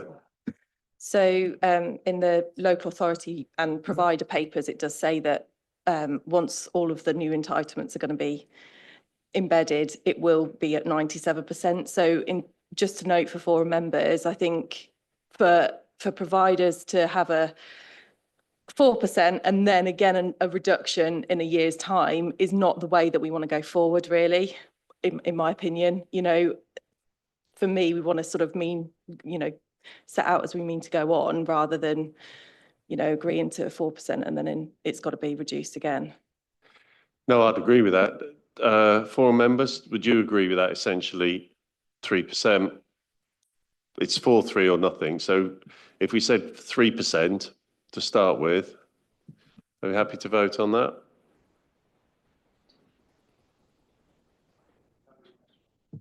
Well, it covers 2 of the questions, doesn't it? Because the option is for the under 2-year-old and under funding is taking option 1 is taking a 4% centrally retained, or option 2 is a 3% centrally retained, and that is in relation to questions. It's effectively questions 3 and 4, isn't it?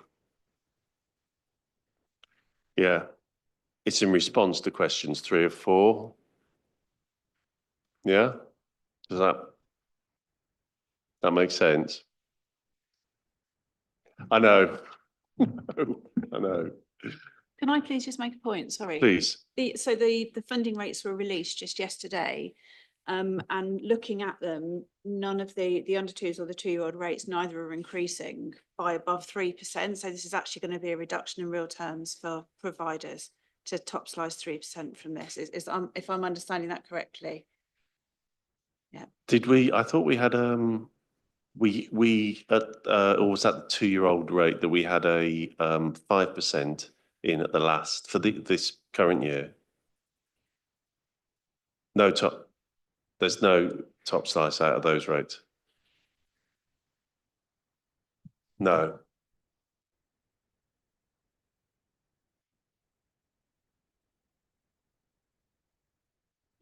Oh, sorry, I do apologize. 24, 25.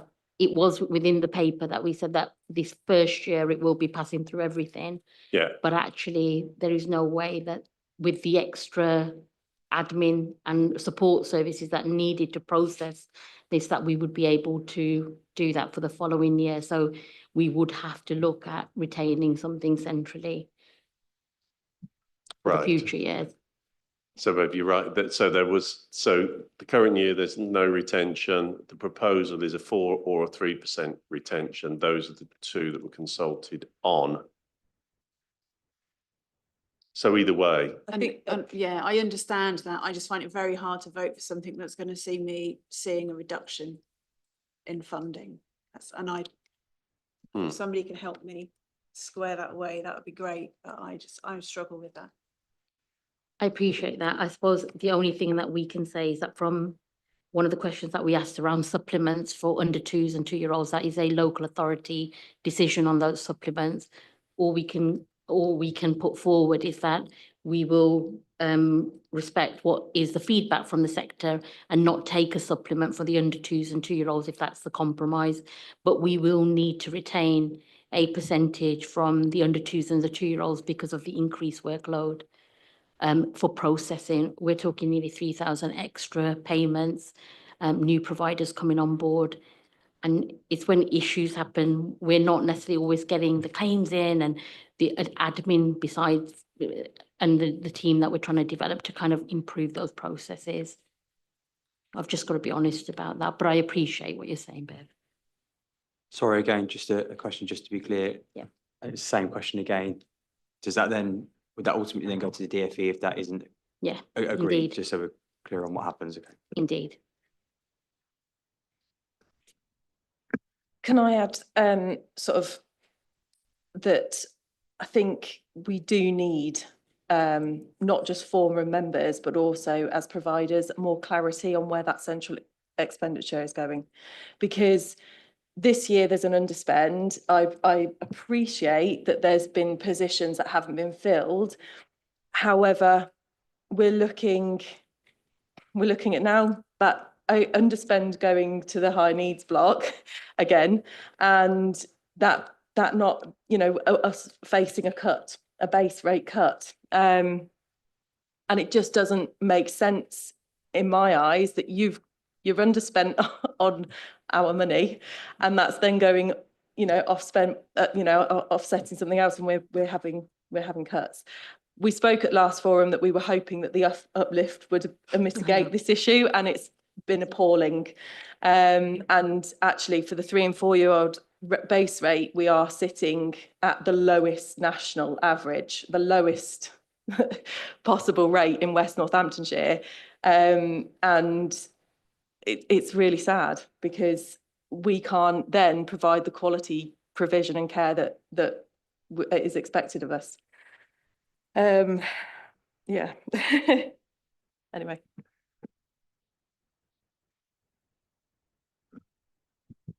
I totally hear that, and I really do get that. So we've talked about our lobbying before of central government, the amount of money we actually get and we can distribute. We will continue to do that. I think Ray has already just mentioned last year we took the decision that all of the new funding that came in, every penny of it went out. That made us really out of kilter across the region. Most local authorities kept the top amount they could. We tried to do the right thing there. Already said my response to the previous question. My view is early years money should go to early years children. We will take that up with the DfE, but we know their view of the overall. We are trying through this to get as much funding out to the sector as we can, but I've also got to recognise that we've taken on massive new responsibilities and there's a huge amount more work. We've got to be able to do the work behind the scenes. So I agree, the delays in recruitment, we were not happy with some of the delays in recruitment, and we didn't necessarily always get the caliber of people we wanted to recruit. So we weren't going to recruit the wrong people. That has created some of the surplus, and I'm sorry about that. I didn't expect that to happen at all. We will try and do the right thing to get every penny we can out, but I've got to do that at the same time as covering the bits we have to do as well.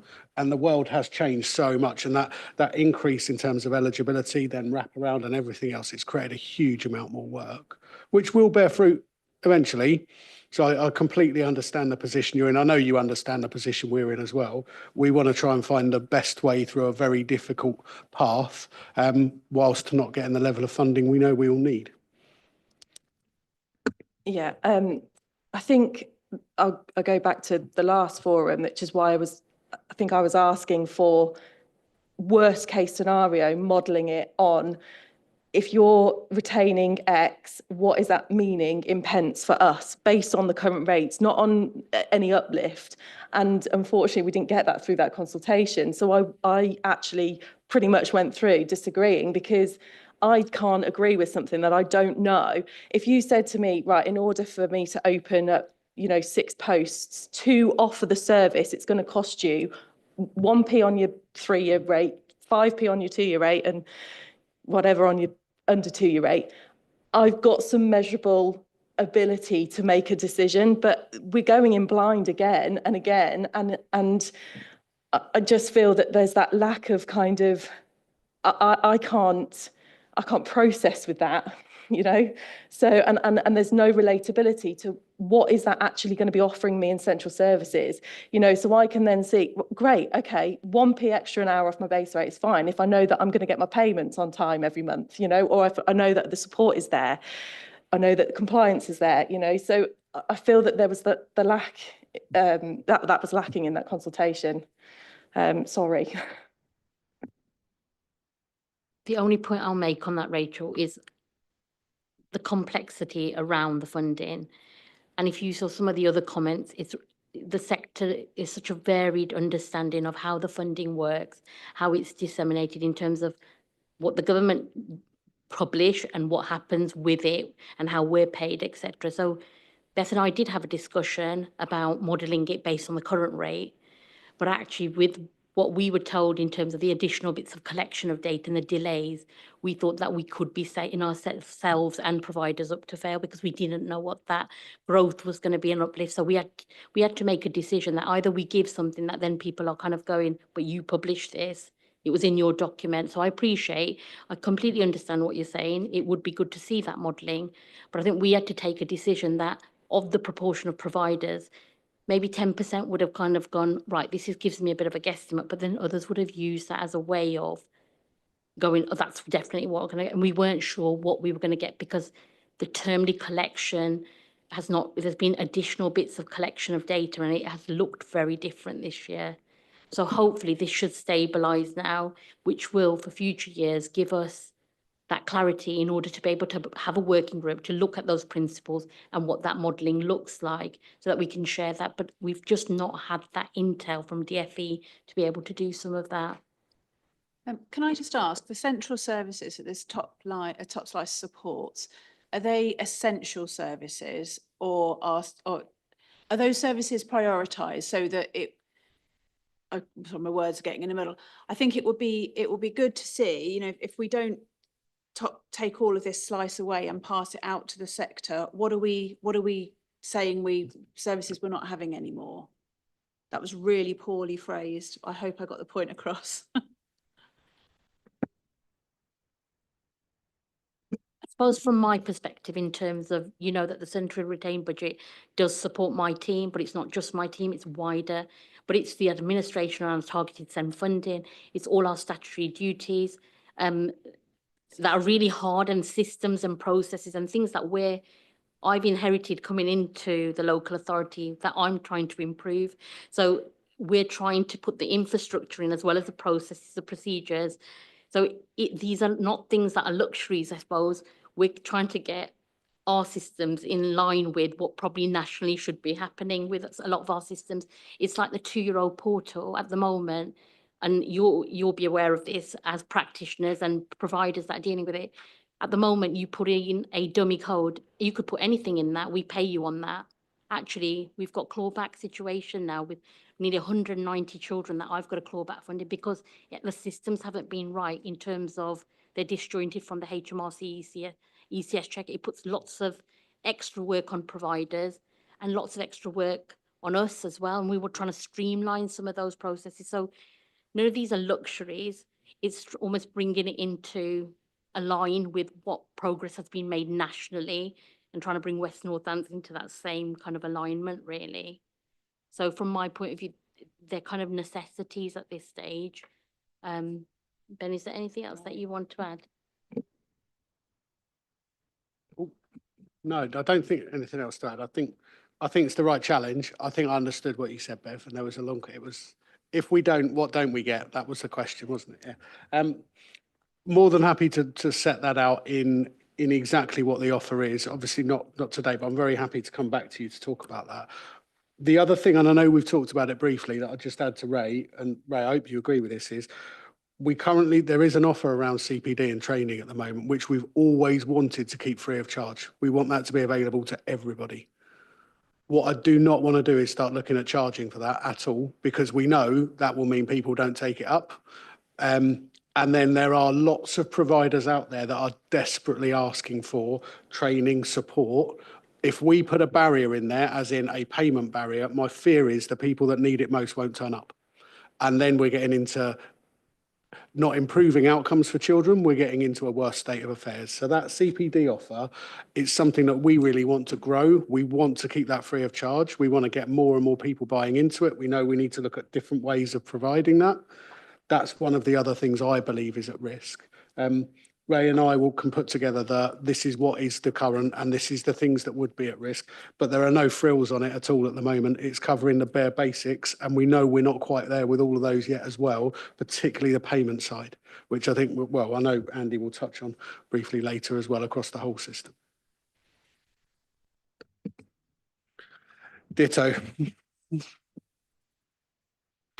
Okay, so I think there's an action in there anyway. Just 1 second, for Ben to come back with a costed of what that looks like for you for the next meeting. Thomas. Yeah, one thing that jumped out off the page for me was this word transparency. And I think it would really make me feel more comfortable, particularly as I have a vote on this one when we come to early years. If I could see, because Rihanna, you mentioned about the variable understanding within the sector of how the funding is used. So I think it'd be really helpful if, as a forum, we could see it so that actually we had a better, because when I was putting my hand up, I was trying to do the one that gave you the most. But obviously that's only limited understanding. So I just want to make sure that I am voting with as much information as I can. Thank you. Could I add to that as well? I actually don't know either.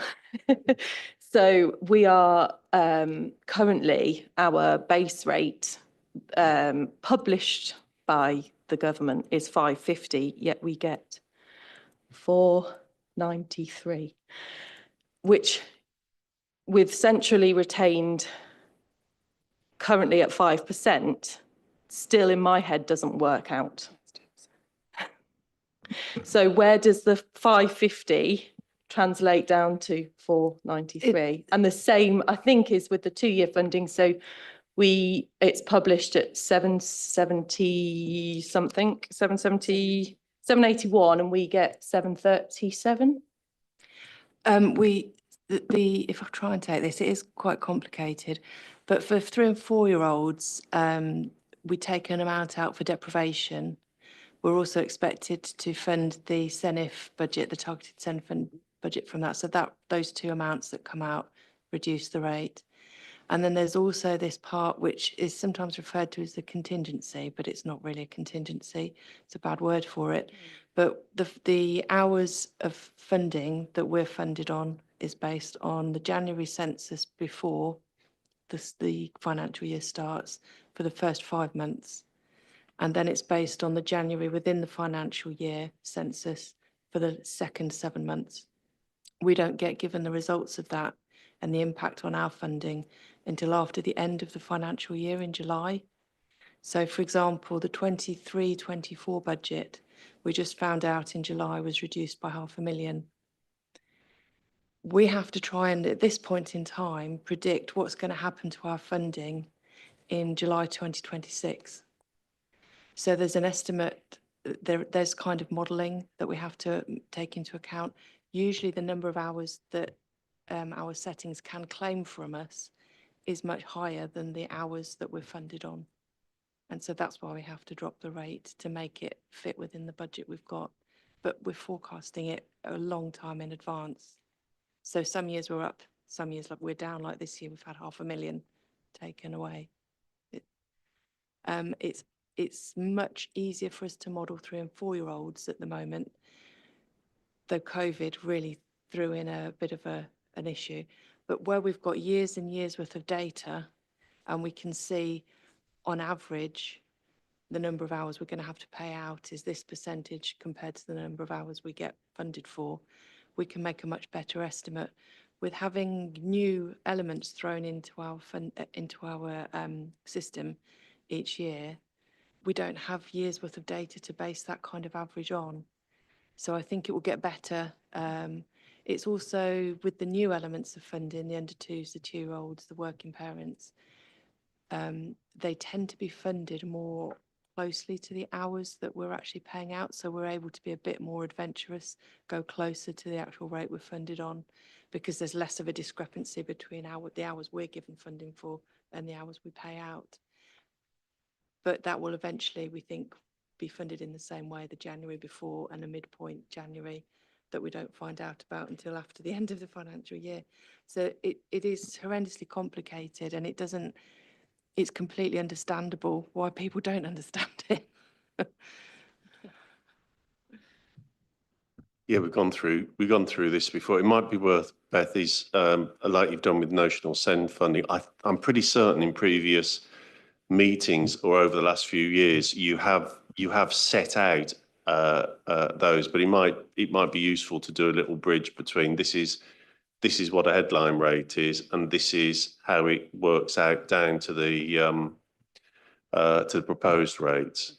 I think you've done that in the past as well, but Yeah, and it's easier to do when you've got the actual rates there to show how that will actually impact. But maybe outside of this kind of process where we have to make the votes and the setting, perhaps we could take a paper in a quieter part of the year, which is explaining that process and how we get to those kind of estimates to show the difference.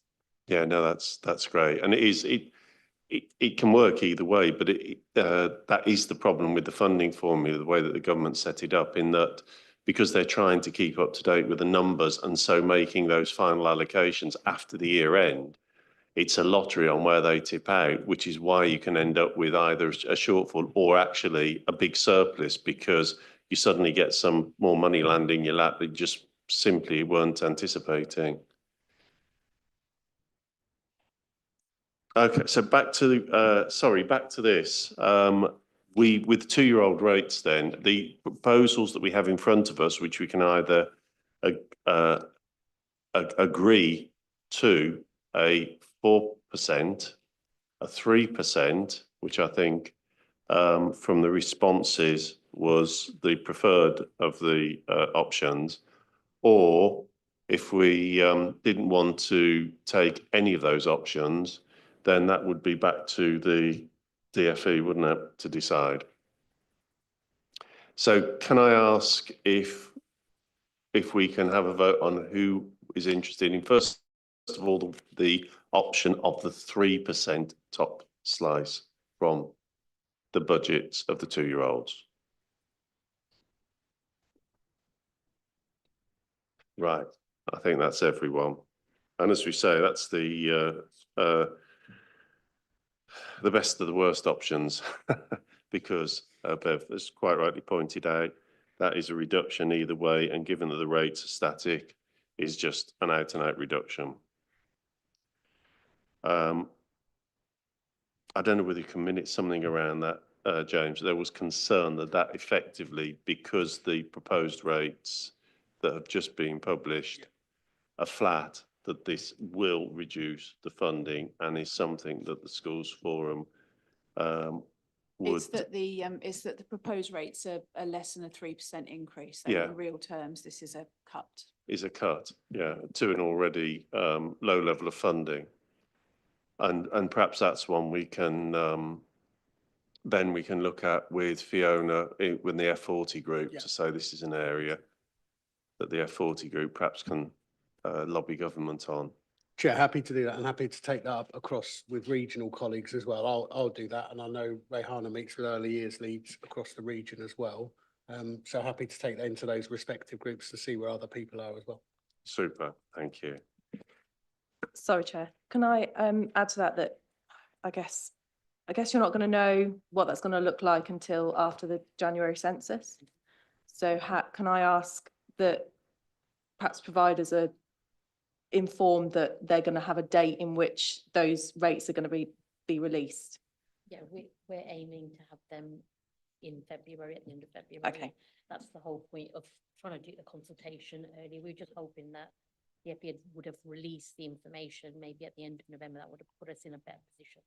But like you said, we only got them yesterday, so we'll need to do some modelling work, and we will get that out to the sector, and we'll probably share it within one of the coffee and catch-up sessions to kind of make it really clear to providers what's coming. Yeah, Yeah, Yeah, can I sure. make a suggestion? Someone's going to kick me in a second, I think, but absolutely everything we talk about in this meeting is really complex, and it is. The nuances of it and the subtleties of tiny little percentage moves are massive, and we get that. We always rightfully spend a lot of time talking about early years, and I feel like sometimes like it's like wading through treacle, and I know you do too. What I think would be really helpful, and I'm sorry, 'cause I'm asking you guys to volunteer for something. If Ray, Beth, Emily, myself, and you could come together before we come to the next schools forum meeting, because what we want to do is we want to provide that transparency, that openness about everything we're getting and then what we're passing out. So if we could almost do that exercise together before we're publishing papers, and then also get your view, and I know you've got lots of ideas, I think Ray's doing this really well, about how we do get out to the sector and get the messages out in a way that they're going to land and be understood. Because we do know through the responses, some people really get this, some people just don't, but it has a massive impact, which I think is why we see such a low response rate with consultations. So I'd really, if we're looking at early February, we've got next schools forum meeting in February as well. I'd really welcome some time outside of here to sit down and go through it all, where we can have that challenge, we can have that discussion, if you're happy with that, to carry on representing a sector that way. Yeah, I think that would be really helpful, Chair. And then we can answer some of those questions that we've taken away as actions today. We can do that. We can make sure that our interpretation is the same, that the way we're explaining it is being heard as well. I think that would be a really helpful. No, I'd be happy to sit in on that as well. Yeah, Paul, that'd be great. Support that. Yeah. Thank you. Sorry, just on the next one then, the question about unspent central budget used to offset any overspends in early years budget. I think we talked about that quite a bit, is that money should go back into the early years, anything that's unspent. And so has anyone got any objections to that, or are we all happy to agree with that?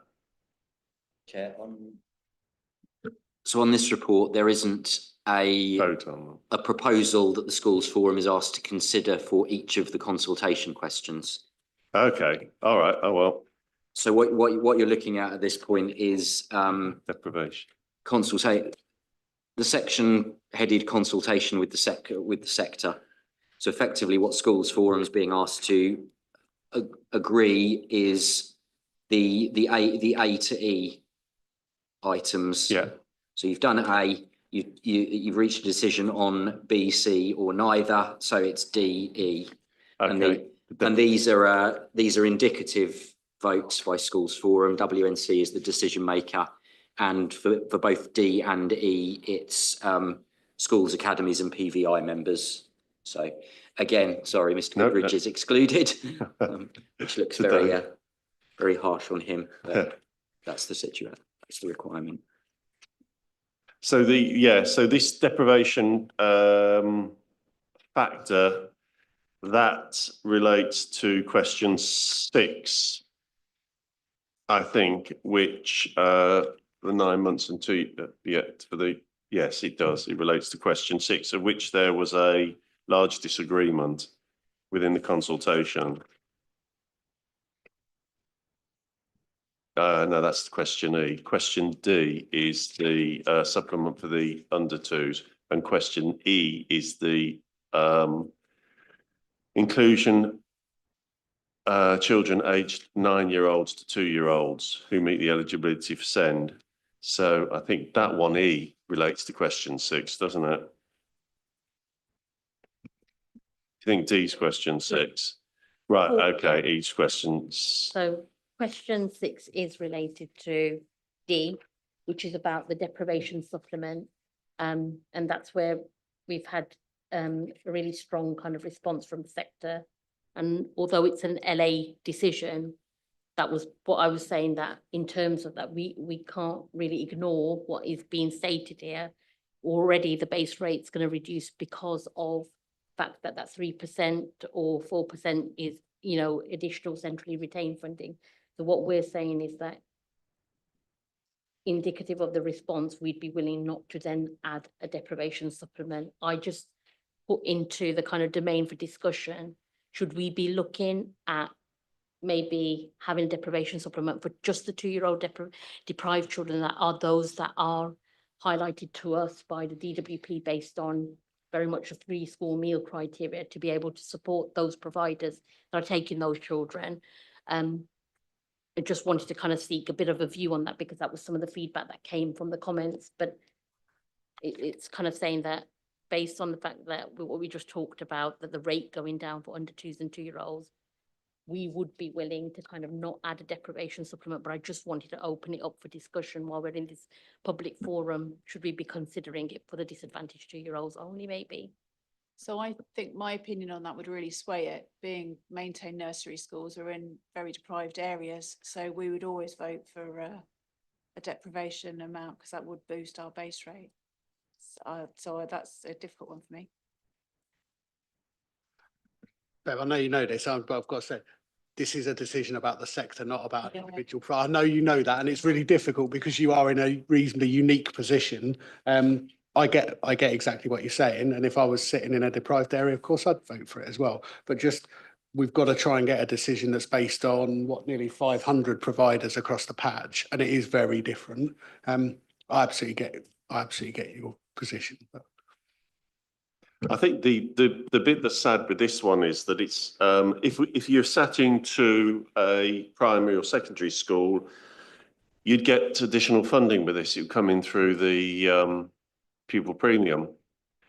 And so again, the funding mechanism seems to be working against us, is that it's got to come out, it's got to be carved out of what's already the meagre resources there, as opposed to a supplement, which in the later years is there, as far as I can see. So, and perhaps that's another one to talk to the DFE about in terms of that deprivation factor or that pupil premium type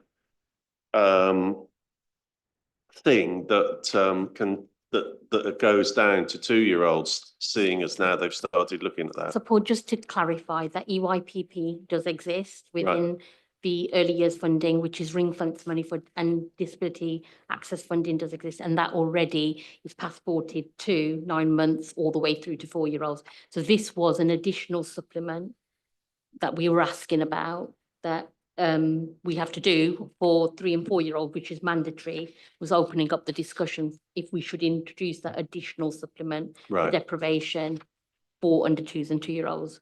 So I just want to clarify that EYP does exist. Okay, that's fine. And disability access funding for those that are eligible does exist, and that's ring fence money, which is set at a national rate. So there is an uplift on both because it's not within the no, the base rate. That's fine. Yeah, it's a separate supplement, and there is an uplift on that this year. Okay, so there is some coverage for that. Yeah, thank you.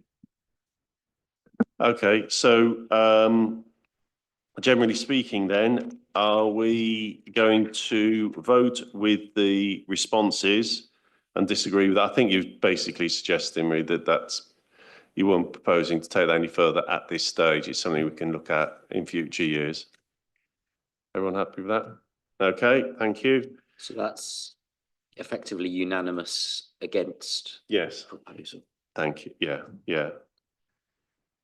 And the final one, to inform the sector, early years inclusion funding will now include children aged 9 months to 2-year-olds that meet the eligible criteria for targeted SEND funding. Now, this is a funny one, isn't it, on the consultation, because that was a marginal agree. That was an agree on that one, which did seem to make sense. Is there anything you want to add to that, Marie? No? I think just the fact that it's a requirement, it's more about information to the sector. It's I wouldn't say that it requires a vote. It was more about just we put it in the original proposal. It's not something that we're voting on as such, because we are required to ensure that there's a SENIF allocation for all the working entitlements. So it's informing the sector as opposed to gaining a vote on it. It's about equality, really, quality of access. I think we've talked before about SENIF funding. We're happy to support that and get that recognition in early years. sooner, so the support can be there soonest. Okay, thank you. Thank you, Ray. Thank you very much for that. Sorry, through you, Chair. On the final one is, I mean, as it's effectively for an information item, not sure whether forum needs to give a view. But if it does, then the view seems to be is in favour. Yes. Supportive. Yes. Yeah. Thanks. High needs, Andy. Thank you, Chair. I'm afraid it's another quite complicated update late in the afternoon, but I will try and keep it as simple as possible. There are two parts to the update. One is looking at school age and early years, and the other one then is looking at, which is a progress report, and the other part is looking at the planning of the timing for potential changes for FE. From a school age perspective, it is a mixed report. At the previous meeting, talked about many positives. I'll remind you of a few positives as well in a moment or two, but there are some downsides to this I do need to address as well today. But from a targeted SEND funding perspective, we just talked about this from an early years perspective. Need to remind the forum that this is non-statutory from a school age perspective, but we are moving forward and we are accepting a request for funding at the higher levels. So this is accessing some of the additional monies which were approved back in July. The school age application form is not available at this moment in time. It will be available in January, but that hasn't stopped any schools from actually accessing the higher levels. We've just had issues with one or two technical issues and also some resourcing. The bulk of the update is with regard to the EHCP side of it, and we now are making payments, including the special schools, the mainstream schools units and early years, for 85% of our EHCP cohort are now paid using the RAS system. The other positive, the needs profile forms which drive the RAS calculations are being shared with schools. We still have a few gaps. We've sent them to all schools, but we still have some gaps where there's been some pupil movements, and we need to ensure that we get these missing ones through to the schools, which we are looking to address.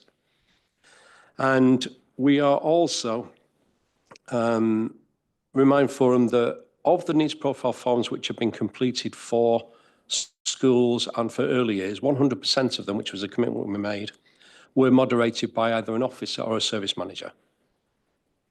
I think it was important to share that as an update.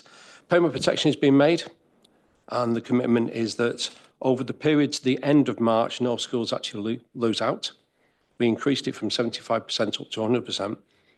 But the final reconciliation will be after the end of March because of the movement of children. And also, we are only protecting the children which were in the schools in the previous year. So we're looking at the pre-RAS and then the RAS payments. And one of the most frequent questions is with regards to the RAS band appeals. We've had a slow start. We now have moved through around about 20% of these appeals. And the slow start on this topic and many of the other topics is purely down to resource. As Ben said at the previous meeting, we had challenges in our education funding team, where at some stages we're down to one person. We're now almost back at full strength. We have one vacancy where someone has been appointed and starts just before Christmas. We have an agency person coming in to head up that team. But we've also had knock-on effects in other teams, which is not planned, where we have some gaps in our administration teams now. Excuse me a second. What? Sorry, while Andy quickly takes that, I'm going to dive in. Just wanted to provide the clarity there. The illness and the absence in that team is not related at all. There's some people that sadly have become really very unwell and cannot be in work. We've had one member of staff who's been out for an operation for a very long period of time. Some complications with that, so hasn't come back. So it's not a workforce issue and everyone's running in that team. I don't want people to think it that way. They're completely unrelated and they couldn't have come at the worst time, but you can't foresee some of those things. So we have had a team of 4 down to 1, and that one has been a reasonably inexperienced. So Andy's absolutely right. It's not an excuse. We're fixing it, but that has caused some issues. Sorry. Can I just ask a question at this point? Is to consider is given that there are a high level of appeals coming through now, given that there's a slower time in able to deal with them for good legitimate reasons, then shouldn't you consider extending that underpin? Because there will be schools out there that are not being funded to the level they should be because they're going through this process, but the underpin will protect them for a period, but that will stop. So if you're not caught up, you could find that there is a drop-off in funding that schools are already having to bear, but because those appeals haven't worked their way through, are going to really lose that funding. It's not just a cash flow. And at the moment, I'm seeing some horror stories with cash flow with kids in schools that are, and have been in for months and months and months that aren't getting funding through, and they will, because it will crank the wheel and it'll work its way through. But surely we should be saying, we know we've got a problem which is wholly unavoidable in relation to staffing, which we're resolving. But until we've resolved that and then caught up with our appeals, we will make sure no one's disadvantaged. So extend that 100% underpin for, say, to the end of the academic year, but for a period when you can say confidently and come into here confidently, we are as up to date as we can be with our appeals. We're working in the way that we want to work, and no one has been disadvantaged with that. Is that something that you can take away and look at, please? I'll answer that one. Paul, we'll definitely take it away and look at it. And I'll make sure that there's an update and a detailed update when we come back here. My immediate view is I'm very hopeful we don't need to do that, because the quick recruitment that we've done, new people starting very shortly, we will clear it. Nobody will lose out. There are some late payments. We know that. But all the payments will be made and will be backdated. So hopefully we don't need to do it. I'll take that away. If I do think there is going to be that risk, then I'll come back to you, Chair, if that's okay, outside of here. I mean, if we do need to make a decision to extend it, we will. But please be assured, we will get the funding out to schools based on when children have been in it. We will make sure all of that is done and backdated. It's just that capacity to process them all at the moment. So I'll come back to you outside of here if I believe we do need to do that. Very hopeful that we won't. Yeah, no, that's great. If we can minute that, that'd be lovely. Thanks, James. Carry on, Andy. With regards to the appeals level, we are sitting at this moment in time at 5%, so 1 in 20. We still believe it is a lower level than we expected. We are aware that there are some schools who are saying they're holding back on the appeals, and we expect, as Ben said, to move through before the end of January with the outstanding ones. So there is a mitigation plan in place. We are meeting weekly to try and address this point, and we'll be in a much better position by Christmas on that topic. Just to let you know that there is something else happening in the background. Ben mentioned that we ensure that any payments are made retrospectively to make sure that we do catch up. And one of the topics which has been raised via our project teams in recent times is communication. There's a lot of topics. We share an update through this forum. We share updates through multiple bodies. What we are actually looking at doing is putting together a comprehensive update which will go to schools before the end of the academic term to explain where we are on multiple topics. And plus the fact we are collectively, as the education team, putting together a training programme for schools, which we're referring to as funding and forms, which will look at the whole end-to-end process from the view of the schools, which will include the new RSA form. It will include graduated approach. It will include the element 1, 2, 3. So the element 1, 2, 3 breakdown, which includes the SEN notional funding. We're aware that we're collecting a lot of questions, so we're putting together a programme in person, online, supported by videos and supported by FAQs. And that's scheduled for the end of January and early February, which hopefully will address many of these topics. Sorry, did I miss funding? The funding project were part of those modules as well. And with a view to then updating those going forward as and when things change. That was an update from a school's perspective. We've got the question to take away. From an FE perspective, again, if I look at splitting this from a non-EHCP perspective, then EHCP, it'd be wrong of me at this moment in time to refer to it targeted SEND funding and RAS funding, because those decisions haven't yet been made. At the previous meeting, we talked about decoupling both of those and actually mirroring in FE what we did in schools. We took that discussion to our providers group. So we have a core group of partners within the sector, and they're fully in agreement. So from a non-EHC perspective, the recommendation which the local authority and the providers, key providers in the county look at, is we look to adapt the SEND ranges. There's a workshop now set up for January. We look to train those ranges with the providers, have a period of time of them being embedded, similar to what we had with schools, and then look at the funding and any potential changes if it's the right thing to do further down the line. So the recommendation which we've talked about then would say that the earliest time that could actually be implemented would be from August 2026.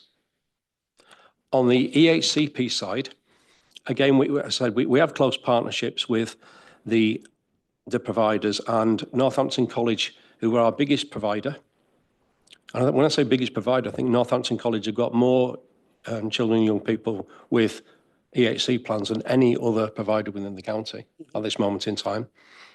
And we have a close partnership with the college, and we've talked about the need to learn more from the implementation that's happened with the schools and the early years with the EHCP. There are a lot of learnings and still some areas where we can look at making improvements going forward. And also, when we've looked at the data, and the data is based on the returns that we receive from the providers, we don't have robust enough data to do real deep financial modelling at this moment in time. One of the points we brought to forum, I think it was in February, was what percentage did we have with surety when we were looking at doing schools? And that, to remind forum members, that was 63%. We're not at 63%. So we want to treat the FE sector in the same way as we've looked at with the school sector, and ensure we are confident with the robust modelling. And as we've looked at this more and more, there is that recognition it is complicated. And it's not just complicated from a funding perspective. It's also, and to quote Thomas, it's we need to look at how we would operationalise this. How do we look at administration? How do we look at maybe process changes, the funding agreements, and resource from both a local authority and a provider perspective. So with that in mind, we are recommending to extend the evaluation period of this part of the project by an additional year, with a recommendation that this potential implementation would be then from August 2026 and not from August 2025. Now, I appreciate I've made brought a couple of recommendations to forum. They are not, James, these are not voting topics, but they are recommendations. But before I maybe ask Chair if forum could pass an opinion, would there be anything, Thomas, you want as a representative you wanted to add to that? Yeah, I can confirm that I think at the moment we are aligned with the proposal to delay. Predominantly, it gives me relief. I think, as you've said, Andy, the volumes we're dealing with in FE are significant. So I know in your paper you talk 260, I know it's 270 at the moment. Our high needs numbers are around the same. And when we're looking at the cohort that would be in your targeted SEND funding, we're looking at another 70. And I've also heard a comment around early years about the additional admin that process is causing in that sector. So I do think it is sensible to delay. In terms of targeted SEND funding and the SEND ranges, I think that's a massive piece of work. I know we've got the workshop that's coming up. And I think it's really important that all of the FE sector are engaged in that. I know we Northampton College, we talk to you a lot because we have so many of these young people. But it is definitely, I know the sector are in agreement that a delay is probably sensible. I also think it's sensible because some of the discussions that we'd had recently have provided me with insight that perhaps more discussions need to take place about what vocational programs are. So we're having conversations that make reference to teaching assistants or teachers or hours, and actually the vocational nuances across our curriculum areas mean that young people with plans that are on hairdressing will be doing much different course hours to perhaps engineering or games design. And our assessments are very personalised around the young person. So I don't necessarily believe it can be so formulaic at the moment, but I think we need to have more discussions around that. But we also need to think about maybe how colleges are organised in terms of support services, because the support doesn't necessarily sit on the curriculum. It may sit around the curriculum or on top of the curriculum, and the elements of the study programme, different elements may need supporting, whether that's the core aim, the maths, the English, the tutorial, the pastoral, the PEEP, all the different elements. So I think there's a lot of conversations that it would be sensible for us to have sooner rather than later, because we do need to move on. I think the banded EHCP plans, we're supportive. We just need to get that right for the young people, most importantly. Targeted SEND funding, I'm not of the opinion that we should be doing individual applications for FE. I would recommend a funding agreement continue for those young people, only because they dip in and out of high needs. They move between sectors and settings, and we don't want to give the local authority more administration. And I know I don't want any more administration. So I think it's discussions. Is that okay?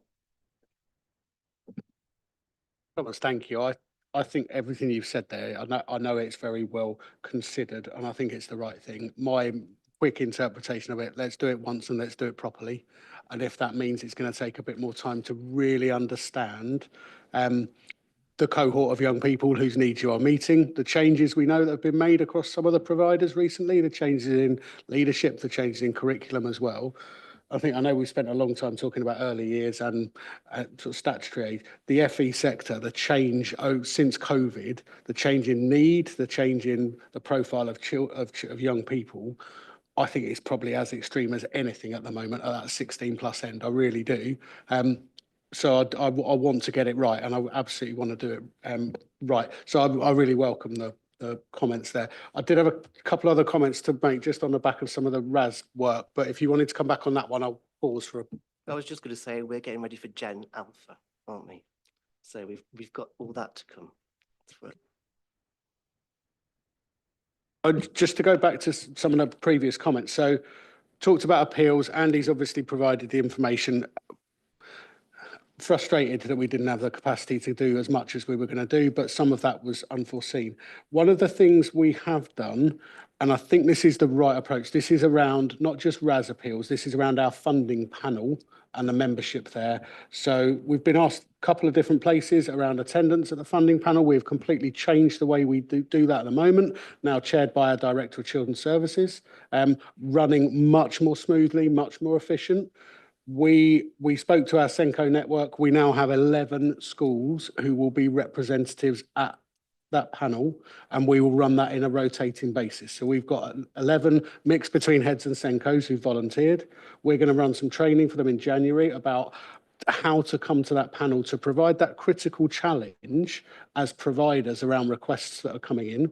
So I think we've now got a cohort of people who will come together, who will look at consistency and quality, who will provide that challenge to us, but also support that challenge and support back out to the sector. So completely openness in the way we make our decisions.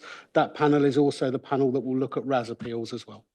So we've opened that up, and we will have our parent forum as observers in that panel as well. Again, providing that challenge and support to us as parents looking at it. So happy to bring some more detail about how that's working as we really push that in January. I think that will really drive to more consistent and better quality applications and decisions quite quickly. I think it's exactly the right way to go. So have you gone out to special schools to go onto that panel then? We asked through our Senko network, who had raised the question before, we asked that question about 4 reps to come and sit on that panel. I'm very, very comfortable to extend. We want the special school views in there, also want early years views in there as well. What I don't want to do is make that a panel of 4 million people, and I don't want it to waste people's time. So we run that panel every Friday morning. It's between 2 and 3 hours every week. That's why I wanted to have a big cohort of people, because that's a huge ask for people to come and sit through that, and it's quite dry. But I'm very happy to extend that out. What I really want to do is build a cohort of people outside of panel from lots of different schools who can start to provide that support and challenge of each other to really drive up that consistency and quality. That's what we're trying to do. But doing it completely openly, completely transparently, that's the way we need to be working. Sorry, so Ben, just to be clear, that you're happy for others to volunteer themselves for that? Because again, I wasn't aware of that. That it was all advertised through the invites to our Senko networks. We had over 100 people in the room. That's where we took that. That's where we're taking all of that dialogue through that network at the moment. We've got, as I said, we've got a good cross section of primary, secondary, maintained academies that have volunteered through that group. I'm happy to expand it. I'm not looking for 1 million people. Not part of the Senko network. We don't have a Senko. So it was been advertised through other communication that goes out to every single school across West Northampton as well. But I'm very happy to look to extend that out. We obviously want to get special school views in as well, 100%. Yeah, Ben, perhaps that's one, if you could take away, like Dan, I wasn't cited on that either, because I won't get those communications. So perhaps with forum members, if you just circulate something around, and then if we want to volunteer someone's time to go into your rotation. Yeah. You're happy, this, as you say, it doesn't end up with 2,000, but you're happy with that, then that would be great if you could do that. Thanks. Chair, very happy to do that. I said I'm conscious there's a lot going on at the moment, a lot of different groups. So we took that through our Senko network. We have shared that through Head West, and we've taken that through our Send board as well, because obviously we have health, social care, etc. sit on that panel. Very happy to extend that out, get the right cohort of people. I think that will be really helpful. Make it manageable, not too many people. Indeed. No, happy to do it. Thanks. Is there anything else, Andy, you want to add before? No, Chair, nothing from me. Okay, so if I can just ask, firstly, I think, Thomas, you're in agreement with the postponing of the colleges of the post-16, post-18 provision.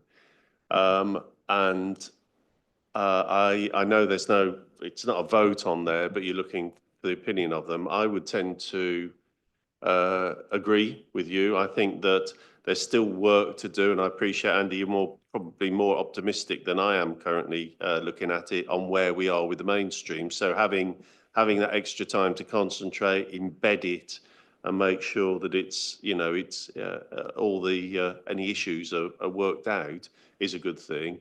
So I would certainly support a delay in extending it further into that college sector. Is there any other? Yeah, mine's a question, Chair, if that's okay. Yes, sure. I equally share your concerns. So it's almost a two-part question, really. Andy, previously you'd raised that approximately 57 schools were going to be in deficit or obviously penalised in terms of the RAS funding. Given the modelling that has then taken place since that discussion, and obviously given all of the context that you provided, has that number increased? And I don't know whether you want to chip in at that point, Chair, because I know schools are now having a more realistic figure presented to them. I'm afraid I haven't finalised that recalculation, because in order to have the whole school protection value, I have to have all of the data points, all of the children's data, and I have 127 pupils that I still need to get that final data for to be able to do it. And so some schools I have the complete picture, but it's still unfortunately a work in progress. And as Andy said, it's not until the end of March, when we know all of the pupil movements, that we'll be able to get the actual final protection figure. But the aim is that there will be no school that's worse off under RAS. than they would have been if they'd continued on the previous funding mechanism. But that doesn't mean that pupil movements shouldn't be adjusted for as if the old funding method had continued. So that sort of, it creates a moving feast. Okay, of and I movements in think the out. difficulty with that is that setting budgets and so on is very difficult to do that with moving fee, the moving fees that you've talked about. And that was one of the concerns that I've previously raised. I do appreciate that, but you know better which children are moving, and before we know, if your cohort aren't going to move, and that's how you base your budget, you know what each child was receiving previously, and you know what your RAS band funding is. Potentially. Well, if Potentially, you've no, got the don't we? band, Because the modelling hasn't, or the moderation hasn't taken place fully. No, and there are some, I know we've seen it in some of our schools, where you've got a banding agreed at band 6, and then suddenly out of the E3 it comes down to band 3. They're massive differences. If I take one of our schools, Stimson Avenue, we went from an 84,000 to 21. Now it's moving back up as because they were missing information. But this is an example. I'm hearing this across the sector. They're very big. They're very, very big movements. So the cohorts aren't moving. Now, I know this is resolving itself, and we've had discussions, Beth, on this, but it's not resolved yet. So it's useful to see, and for the next forum, where we actually are.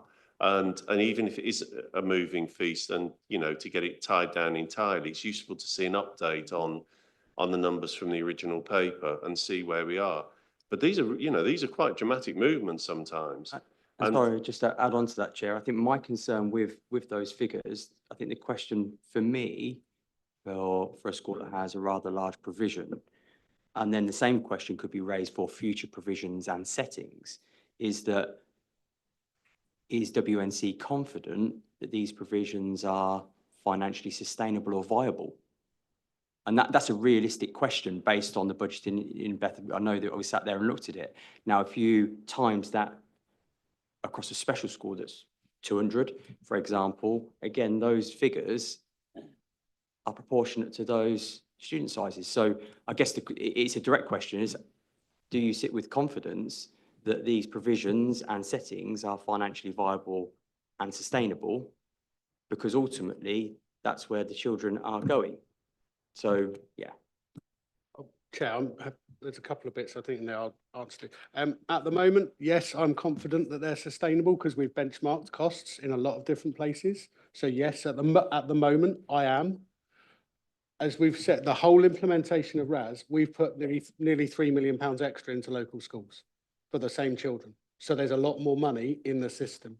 The problem that we inherited was there were 400 different rates of funding children. We had children with identical needs that through individual negotiation, in some places were being funded 2, 3, 4 times the amount of children with identical needs in different schools. That A is not fair, that B is definitely not sustainable, that's not equitable, and I can't knowingly allow that to carry on. So we've brought in a consistency and a clarity to the way that we're funding based on need. We've done that as openly as we can. We've had school representatives involved. It's taken a long time, but I think it's robust. There are some real differences, and there are some schools that understandably are really concerned. Some of those are where we haven't overfunded massively in the past. Some of them are not, and that's why we've got the appeal process in, and that's why we'll hear all the appeals. But the bottom line of this is we're putting nearly £3 million extra in for the same cohort of young people because we want to keep those young people locally, and we want there to be a fair and equitable funding rate that everybody sees. That's what we're trying to do behind this. There will always be some movement, and we accept that, which is why we've put in the appeal process, which is why we've put in the protection.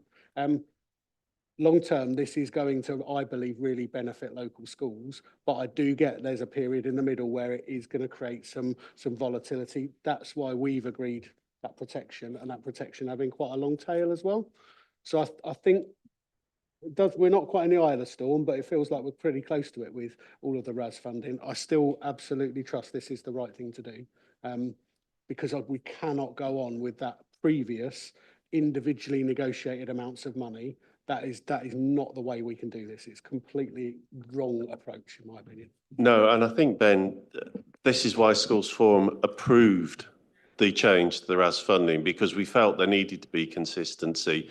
I haven't seen in any of the dealings I've had, and I don't know whether any of the forum members have, any school out there jumping around, popping balloons and thanking the Lord that the council have put 3 million quid in. The only ones we hear are where the difficulties are. Now, that might be a different picture, but I can assure you there's either someone doing very well and keeping very quiet about it because they've been underfunding and now they're not, or that isn't the feeling that is coming across through the sector. And I think we are, because it is still, it's relatively early stage and it's going to take a year or so to flush this out. It will flush out and it will end up with something, and we'll have good mechanisms in. And the mechanisms, because of the staffing issues, have been slower in coming through to be able to get that moderation and get those appeals seen and make sure the communication back is fine. Because some of the early communications were, you just got told the banding's changed. No reason at all, absolutely nothing. The child is sat there, the head teacher sat there thinking, what on earth has happened? Why is this child's needs changed? And that's something that will help improve as the process matures. We will see that communication improve, and that's the, I think that will wash out, but we just need to make sure it does. I know that I'm quite challenging in when it comes to this particular area, but I wholeheartedly back you, Ben. I truly do believe the same as you. I do feel that it's the right thing, it's transparent, it's fair, all of those things, and I absolutely 100% agree. I just think we're becoming we constantly come up against challenges and barriers. And I know you talked about resource and staffing and all of those things, Andy, which, as school leaders, as early provision leaders and so on, we accept. But ultimately, we see the impact, and the impact is on the young people within our school communities. So there may be delays in particular appeals and so on and so forth that then leads to funding where head teachers can't then bring in staff resource or whatever it may be. But the reality is that that's where the impact is in the here and now. And so, again, Ben, I 100% agree. 18 months' time, 2 years' time, we have then got a system that is sustainable and viable and all those things. However, in the here and now, in front of those young people where we're not being able to meet their need because of these challenges, that's where the issue is.